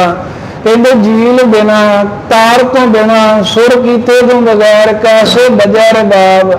ਰਬਾਬ ਕਿਵੇਂ ਵੱਜ ਸਕਦੀ ਹੈ? ਨਹੀਂ ਵੱਜਦੀ। ਨਾਮ ਬਿਨਾ ਬਿਰਥੇ ਸਭ ਸਾਜ। ਇਸੇ ਤਰ੍ਹਾਂ ਪਰਮੇਸ਼ਰ ਦੇ ਨਾਮ ਨੂੰ ਜਪੇ ਤੋਂ ਬਗੈਰ ਸਭ ਬਿਰਥੇ ਸਭ ਕਾਜ, ਸਾਰੇ ਜਿਹੜੇ ਕੰਮ ਨੇ, ਕਰਮ ਕਾਂਡ ਕਰ ਲੋ, ਜਿੰਨੇ ਵੀ ਕੰਮ, ਜਿੰਨੀਆਂ ਵੀ ਮਿਹਨਤਾਂ ਨੇ, ਇਹ ਵਿਅਰਥ ਹੀ ਆਣਗੇ ਪਿਛੇ ਕਹੇ ਹੋਏ ਦ੍ਰਿਸ਼ਟਾਂਤਾਂ ਦੇ ਮੁਤਾਬਕ।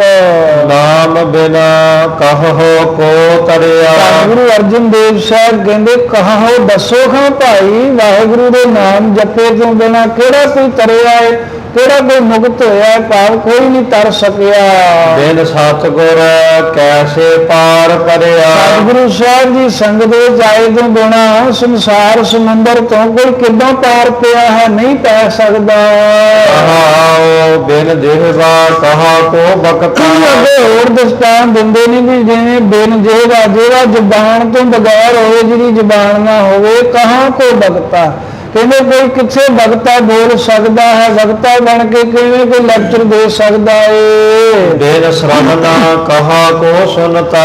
ਬਿਨ ਸ਼ਰਵਨਾ, ਤੇ ਫਿਰ ਸ਼ਰਵਣ ਕੰਨ, ਕੰਨ ਸਰੋਤ ਤੋਂ ਬਗੈਰ, ਕੰਨਾਂ ਤੋਂ ਬਗੈਰ ਬੋਲਾ ਜਿਹੜਾ ਹੈ, ਕਹਾ ਕੋ ਸੁਣਤਾ। ਕਹਾਂ ਕਿੱਥੇ ਕਿ ਕਹਿੰਦੇ ਵੀ ਸੁਣਤਾ ਸੁਣ ਸਕਦਾ, ਨੂੰ ਕੁਝ ਨਹੀਂ ਸੁਣਦਾ। ਬਿਨ ਨੇਤਰਾ ਕਹਾ ਕੋ ਪੇਖੈ, ਜੇ ਨੇਤਰਾ ਨੇਤਰ ਅੱਖਾਂ ਤੋਂ ਬਗੈਰ ਕੋਈ ਕਿਵੇਂ ਵੇਖ ਸਕਦਾ, ਨਹੀਂ ਵੇਖਿਆ ਜਾ ਸਕਦਾ ਅੱਖਾਂ ਬਾਅਦ। ਨਾਮ ਬਿਨਾ ਨਰ ਕਹੀ ਨਾ ਲੇਖੈ, ਇਸੇ ਤਰ੍ਹਾਂ ਜਿਵੇਂ ਪਿਛਲੇ ਦ੍ਰਿਸ਼ਟਾਂਤ ਦਿੱਤੇ ਹਨ, ਜ਼ਬਾਨ ਤੋਂ ਬਿਨਾਂ ਬੋਲ ਨਹੀਂ ਸਕਦਾ, ਕੰਨਾਂ ਬਿਨਾਂ ਸੁਣਿਆ ਨਹੀਂ ਜਾਂਦਾ, ਨੇਤਰਾਂ ਬਿਨਾਂ ਕੋਈ ਵੇਖ ਨਹੀਂ ਸਕਦਾ। ਵਾਹਿਗੁਰੂ ਦੇ ਨਾਮ ਜਪੇ ਤੋਂ ਬਗੈਰ ਨਰ ਕਹੀ ਨਾ ਲੇਖਾ, ਮਨੁੱਖ ਕਿਸੇ ਵੀ ਲੇਖੇ 'ਚ ਨਹੀਂ ਹੈ। ਨਾ ਇਹ ਜੰਮਿਆਂ 'ਚ ਨਾ ਮਰਿਆਂ 'ਚ ਅਣ ਹੋਈ ਆਏ ਹੋਏ ਨੇ ਜਿਹੜੇ ਨਾਮ ਨਹੀਂ ਜਪਦੇ। ਬਿਨ ਵਿਦਿਆ ਕਹਾ ਕੋਈ ਪੰਡਿਤ, ਪੰਡਿਤ ਸਾਹਿਬ ਸੰਗਤ ਡਿਗਰੀ ਹੈ, ਜਿਵੇਂ ਹੁਣ PhD ਜਾਂ ਡਾਕਟਰ ਦੀਆਂ ਏਦਾਂ ਪਦਵੀਆਂ ਮਿਲਦੀਆਂ ਨੇ, ਐਵੇਂ ਪਹਿਲਾਂ ਜਿਹੜਾ ਬਹੁਤਾ ਪੜ੍ਹਿਆ ਹੋਵੇ ਉਹਨੂੰ ਪੰਡਿਤ ਕਹਿੰਦੇ ਸਨ।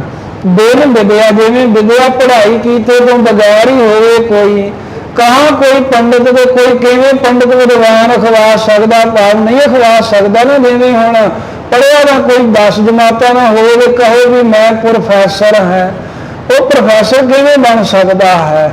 ਵਿਦਿਆ ਤੋਂ ਬਗੈਰ ਕੋਈ ਵਿਦਵਾਨ ਨਹੀਂ ਅਖਵਾ ਸਕਦਾ।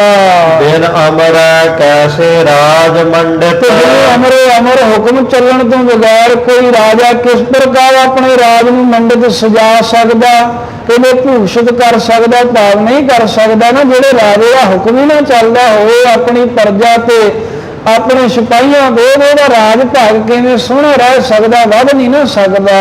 ਬਿਨ ਬੂਝੇ ਕਹਾ ਮਨ ਠਹਿਰਨ, ਗੁਰੂ ਸਾਹਿਬ ਦੇ ਇਸੇ ਤਰ੍ਹਾਂ ਉਪਦੇਸ਼ ਬੁੱਝੇ ਸਮਝੇ ਤੋਂ ਬਗੈਰ ਮਨ ਕਹਾਂ ਕਿੱਥੇ ਠਹਿਰਾਨਾ ਠਹਿਰ ਸਕਦਾ, ਭਾਵ ਮਨ ਨਹੀਂ ਟਿਕਦਾ, ਅਸਥਿਤ ਨਹੀਂ ਹੁੰਦਾ ਜਿੰਨਾ ਚਿਰ ਗੁਰਾਂ ਦੀ ਸਿੱਖਿਆ ਨਹੀਂ ਧਾਰਨ ਕਰਦੇ।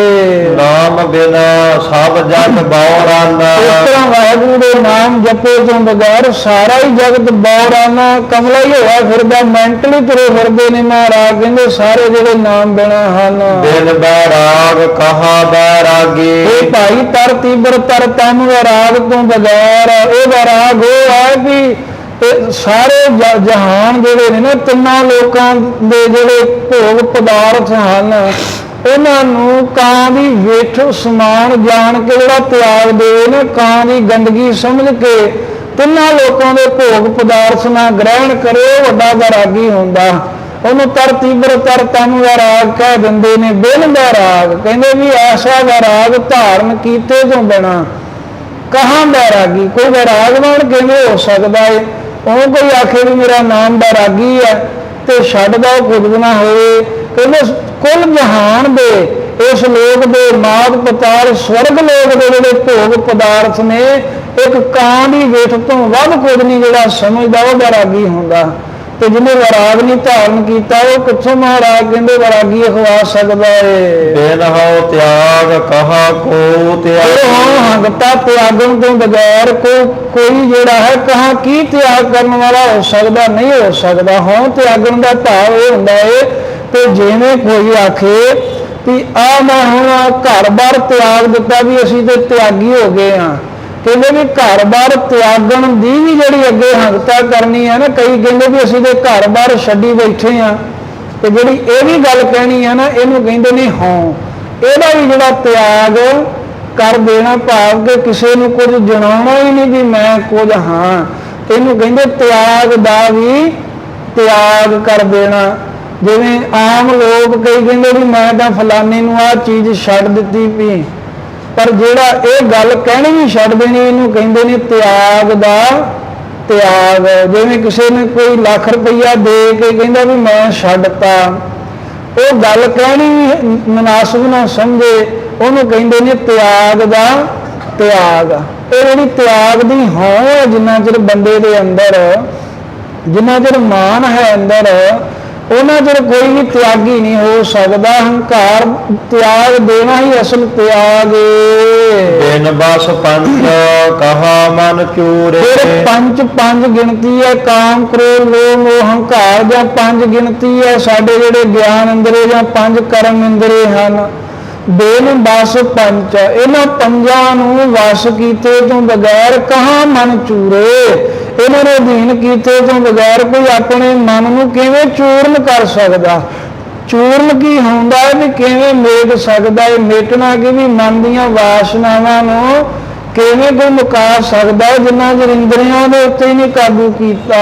ਨਾਮ ਬਿਨਾ ਸਾਧ ਸਾਧ ਹੀ ਝੂਰੇ। ਇਸ ਤਰ੍ਹਾਂ ਜਿਹੜਾ ਵੀ ਬੰਦਾ ਵਾਹਿਗੁਰੂ ਦੇ ਨਾਮ ਜਪੇ ਤੋਂ ਬਗੈਰ ਸਦ ਸਦ ਸਦੀਵ ਕਾਲ ਹਮੇਸ਼ਾ ਹੀ ਝੂਰਦਾ ਰਹਿੰਦਾ, ਦੁਖੀ ਰਹਿੰਦਾ, ਰੋਂਦਾ ਹੀ ਰਹਿੰਦਾ ਹੈ। ਬਿਨ ਗੁਰ ਦੀਖਿਆ ਕੈਸੇ ਗਿਆਨ। ਸਤਿਗੁਰੂ ਸਾਹਿਬ ਜੀ ਦੀ ਸਿੱਖਿਆ ਲਏ ਤੋਂ ਬਗੈਰ ਬ੍ਰਹਮ ਦਾ ਗਿਆਨ, ਆਤਮ ਦਾ ਗਿਆਨ ਕਿਵੇਂ ਹੋ ਸਕਦਾ? ਕੋਈ ਨਹੀਂ ਹੋ ਸਕਦਾ। ਬਿਨ ਪੇਖੇ ਕਹੋ ਕੈਸੋ ਧਿਆਨ। ਪਰਮੇਸ਼ਰ ਸਾਰਿਆਂ 'ਚ ਵਸ ਰਿਹਾ ਹੈ, ਇਹ ਗੱਲ ਨੂੰ ਅਨੁਭਵ ਦੁਆਰਾ ਵੇਖਣ ਤੋਂ ਬਗੈਰ ਕਹੋ ਕੈਸੋ ਧਿਆਨ, ਕਿਸ ਪ੍ਰਕਾਰ ਧਿਆਨ ਸਮਾਧੀ ਲੱਗ ਸਕਦੀ? ਨਹੀਂ ਲੱਗੇਗੀ। ਬਿਨ ਭੈ ਕਥਨੀ ਸਰਬ ਵਿਕਾਰ। ਬਿਨ ਭੈ ਵਾਹਿਗੁਰੂ ਦੇ ਡਰ ਧਾਰੇ ਤੋਂ ਬਿਨਾ ਕਥਨੀ ਸਰਬ ਬੇਕਾਰ। ਜਿਹੜੀ ਕਥਨੀ ਹੈ ਨਾ, ਮੂੰਹ ਫੋਕੀਆਂ ਗੱਲਾਂ ਕਰਨੀਆਂ ਇੱਧਰ ਉੱਧਰ ਦੀਆਂ, ਜੇ ਰੱਬ ਦਾ ਡਰ ਨਹੀਂ ਹੈ, ਇਹ ਸਾਰੀਆਂ ਵਿਕਾਰ ਰੂਪ ਹਨ। ਕਹੋ ਨਾਨਕ ਦਾਰ ਕਾ ਵਿਚਾਰ। ਗੁਰੂ ਅਰਜਨ ਦੇਵ ਮਹਾਰਾਜ ਕਹਿੰਦੇ ਅਸੀਂ ਰੱਬ ਦੇ ਡਰ ਦਾ ਇਹ ਵਿਚਾਰ ਕਿਹਾ ਵੀ ਇਹ ਰੱਬ ਦੇ ਡਰ ਦੀ ਗੱਲ ਹੈ ਵੀ ਨਾਮ ਤੋਂ ਬਿਨਾ ਸਭ ਕੁਝ ਵਿਅਰਥ ਹੀ ਹੈ। ਵਿਚਾਰ ਨਿਰਣਾ ਕਰਕੇ ਵਾਹਿਗੁਰੂ ਦੀ ਗੱਲ ਕਹੀ ਹੈ। ਘਰੋ ਮਹੱਲਾ ਪੰਜਵਾ। ਹਉਮੈ ਰੋਗ ਮਾਨੁਖ ਕਉ ਦੀਨਾ। ਗੁਰੂ ਅਰਜਨ ਦੇਵ ਮਹਾਰਾਜ ਸਾਹਿਬ ਜੀ ਕਹਿੰਦੇ ਨੇ ਭਾਈ ਇਹ ਜਗਤ ਦਾ ਜਿਹੜਾ ਤਮਾਸ਼ਾ ਹੈ ਨਾ, ਇਹਦੇ ਵਿੱਚ ਜੀਵਾਂ ਦੀ ਪਰਖ ਕਰਨ ਦੇ ਲਈ ਹਉਮੈ ਰੋਗ ਮਾਨੁਖ ਕਉ ਦੀਨਾ, ਕਿ ਜੀਵਾਂ ਨੂੰ ਪਰਖਣ ਦੀ ਸਭ ਤੋਂ ਜ਼ਿਆਦਾ ਜਿਹੜੀ ਹਉਮੈ ਹੰਗਤਾ ਹੈ ਨਾ, ਇਹ ਰੋਗ ਵਿਸ਼ੇਸ਼ ਕਰਕੇ ਮਨੁੱਖਾਂ ਨੂੰ ਹੀ ਦੇਣਾ ਕੀਤਾ ਹੈ ਰੱਬ ਨੇ।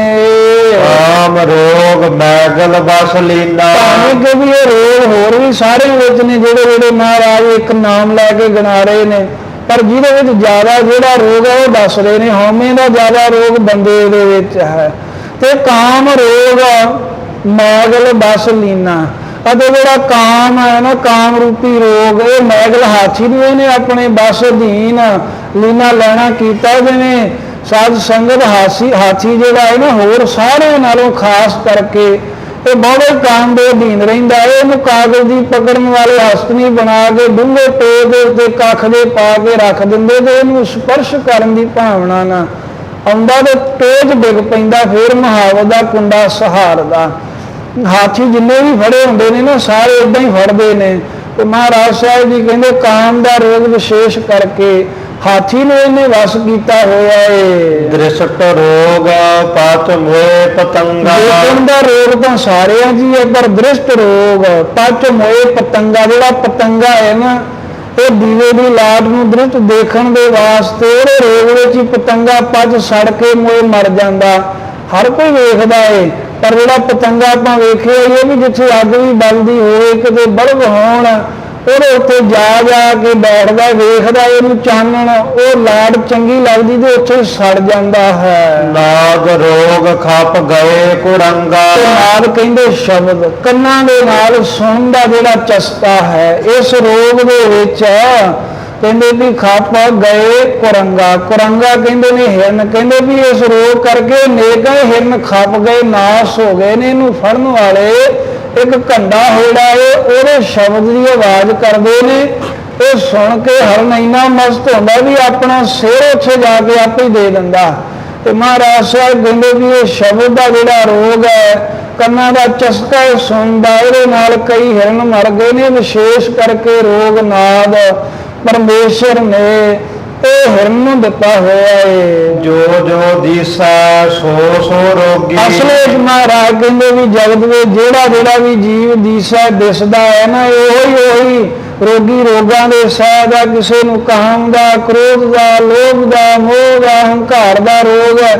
ਕਿਸੇ ਨੂੰ ਕੋਈ ਰੋਗ ਬਿਮਾਰੀ ਚੰਬੜੀ ਹੈ। ਰੋਗ ਰਹਿਤ ਮੇਰਾ ਸਤਿਗੁਰ ਜੋਗੀ। ਇੱਕ ਮਹਾਰਾਜ ਸਾਹਿਬ ਕਹਿੰਦੇ ਪਰਮਾਤਮਾ ਦੇ ਨਾਲ ਜੋਗੀ ਜੁੜਿਆ ਹੋਇਆ ਜਿਹੜਾ ਹੈ ਨਾ, ਉਹੀ ਇਹਨਾਂ ਰੋਗਾਂ ਤੋਂ ਰਹਿਤ ਹੈ। ਜਾਂ ਇਹ ਸਤਿਗੁਰੂ ਜਿਹੜਾ ਪਰਮੇਸ਼ਰ ਵਿੱਚ ਜੋਗੀ ਜੋੜਨ ਵਾਲਾ ਹੈ ਨਾ ਮੇਰਾ, ਉਹ ਮਹਾਰਾਜ ਸਾਹਿਬ ਕਹਿੰਦੇ ਸਤਿਗੁਰੂ ਸਾਰੇ ਰੋਗਾਂ ਤੋਂ, ਇਹਨਾਂ ਵਿਕਾਰਾਂ ਤੋਂ ਰਹਿਤ ਹੈ। ਰਹਾਉ ਦੇਵਾ ਰੋਗ ਰਹਿਤ, ਰੋਗਾਂ ਤੋਂ ਰਹਿਤ ਕਰਨ ਵਾਲੇ, ਨਿਰੋਆ ਕਰਨ ਵਾਲੇ ਆਤਮਿਕ ਤੌਰ ਤੇ ਮੇਰਾ ਸਤਿਗੁਰੂ ਜੋਗੀ, ਮੇਰੇ ਸਤਿਗੁਰੂ ਸਾਹਿਬ ਜੀ ਮਹਾਰਾਜ ਕਹਿੰਦੇ ਸਮਰੱਥ ਹਨ। ਰਹਾਉ ਦੇਵਾ ਰੋਗ ਮੀਨ ਗ੍ਰਸਿਆਨੋ। ਜਿਹੜੀ ਜਿਹਦਾ ਰਸਨਾ ਦਾ ਰੋਗ ਹੈ ਨਾ, इस रोग दे विच पातशाह जी कहंदे मीन मच्छी जिहड़ी है ग्रसियानो हुंदा ग्रसे जाना पकड़े जाना भी इस रोग ने मच्छी नूं पकड़िया होया है जां इस रोग करके जेबा दे सवार करके मच्छी नूं पकड़ पकड़ के लोग खांदे ने दोवें अर्थ भी जबान दे सवार लई मच्छियां मार के लोग खांदे ने जां मच्छी जिहड़ी आ उहनूं फड़न वाले कुंडी दे विच थोड़ा जिहा मांस जां आटा वो चस्का लैण आउंदी फस जाती है इवें जेड़ा दा रोग जिहड़ा है उहनूं मच्छी ने पकड़िया होया है वासन रोग भवर बिन सानो अते जो वासना है ना वासना सुगंधी लैनी इहदा रोग भवरे नूं लगा इहदे भौरा इसे करके फुल्लां दी वासना दे रोग करके बिन सानो नाश हो जाता है बैठा रहिंदा है शाम नूं जदों फुੱਲ कमल दा मुंडिया जांदा है सूरज छिपण दे नाल तां ਉਹਦੇ ਵਿੱਚ ਸਾਹ ਘੁੱਟ ਕੇ ਦਮ ਘੁੱਟ ਕੇ ਮਰ ਜਾਂਦਾ ਇਹਨੇ ਵਾਸਨਾ ਦਾ ਸੁਗੰਧੀ ਦਾ ਰੋਗ ਭੌਰੇ ਨੂੰ ਦਿੱਤਾ ਰੱਬ ਨੇ ਹੇਤ ਰੋਗ ਕਾ ਸਗਲ ਸੰਸਾਰਾ ਮਹਾਰਾਜ ਕਹਿੰਦੇ ਸਾਰਾ ਹੀ ਜਿਹੜਾ ਇਹ ਸਗਲ ਸਾਰਾ ਹੀ ਸੰਸਾਰਾ ਜਗਤ ਹੈ ਨਾ ਇਹ ਜਗਤ ਹੀ ਹੇਤ ਰੋਗ ਕਾ ਇਹ ਰੋਗਾਂ ਦਾ ਹੀ ਹੇਤ ਹਿਤੂ ਕਾਰਨ ਹੈ ਜਾਂ ਸਾਰੇ ਸੰਸਾਰ ਨੂੰ हितू रोग की भी मोह माया ज्ञानता का रोग लगा होया है त्रिविध रोग मह बदे बेकारा त्रिविध रोग मह कहते भी त्रिविध 3 प्रकार के रोगों के विचों ही ना बदे बेकारा जिहड़े विकार ने ये बदे पहला पोला पार भी वधदे ही जाते हैं जिहड़े रजो तमो सतो गुण हन राजसी तामसी शांत की सुभाव जिहड़ा है ये 3 प्रकार के रोगों में लगन करके बड़े बेकारा जीवां दे विच होर विकार वधदे ही हैं जां एक बद्धे भारा करके त्रिविध रोगम है इन्हें भी 3 रोगों में ही भाव माया दे विच ही बद्धे होए जिहड़े जीव हैं बेकारा ये विकारां नूं भोगदे ने रोगे मरता रोगे जन्म जीव रोगों में ही मरदा है आत्मक मौते रोगे जन्म है तो हमें आदत का रोग लैके नाल ही पिछले संस्कारां दे विच जन्मदा है रोगे फिर जोने भरम रोगे मरता हमें अज्ञान दे रोगां करके मरदा है रोगे जन्म है अज्ञान दे रोग करके जमदा है वार वार रोगे फिर जोने भरम रोगां दे कारण जी मुड़ मुड़ के दुनिया च भरमदा है रोग बंद रहन रति न पावे धन गुरु अर्जन देव महाराज कहंदे इन्हां रोगां दे विच बंद बझा होया जीव रहन रत्ती ना पावे रत्ती मात्र भी रहना नहीं पाउंदा भावे किथां टिकदा नहीं है मालक दे चरनां विच नहीं जुड़ सकदा जो हमें अज्ञान दीयां बीमारियां हन बिन सतगुर रोग कत है न जावे सतगुरु साहब की कृपा होए तो बगैर रोग किसी पासे भी जांदे नहीं निवृत्त नहीं होंदे पार ब्रह्म जिस कीनी दया पार ब्रह्म पापां पुन्हां तो पार परे ब्रह्म सारियां च व्यापक परमेश्वर ने जिन्हां जीवां उत्ते दया कीती है आह पकड़ा रोगा हो काढ लाया उन्हां दी बिरती रूपी बाह नूं फड़ के उन्हां विकारां अज्ञानता दे रोगां विचों मालक ने गुरां राही कढ लाना कीता है टूटे बंधन साध संग पाया उन्हें महाराज कहंदे साधुआं दी संगत द्वारा पाना कीता मालक नूं जां सत संगत नूं उन्हां पाया है जिन्हें पाया टूटे बंधन उन्होंने करता भोगता वे हंगता ममता वे जन्म मरण दे बंधन टूट गए निवृत्त हो गए हैं कहो नानक गुर रोग मिटाया तो सतगुरु अर्जन देव महाराज कहंदे गुरां ने ओहदा हौमे दा ज्ञानता दा रोग विषय विकारां दीयां बीमारियां ये सब मिटाया मेट दिता है इहदे विच महाराज ने जिहड़े आत्मक रोग लगे हैं आत्मा का आनंद नहीं लैन दिंदे वो रोग गणाए हैं उन्हां करके अंदरला जीवन भी गर्क होंदा ते शरीर भी गर्क होंदा ते रोगां नूं केवल गुरु साहब रहत हैं ते सानू रहत करन वाले ने गुरु शब्द ही विचार करदियां होइयां अनेकां भुलां गलतियां बख्श लैणियां गुरु साहब संगत दक्षिणहार अखीरलियां पंक्तियां का पाठ श्रवण करिए पार ब्रह्म जिस कीनी दया बाह पकड़ रोगा हो काढ लाया टूटे बंधन साध संग पाया कहो नानक गुर रोग मिटाया वाहिगुरु जी का खालसा वाहिगुरु जी की फतेह।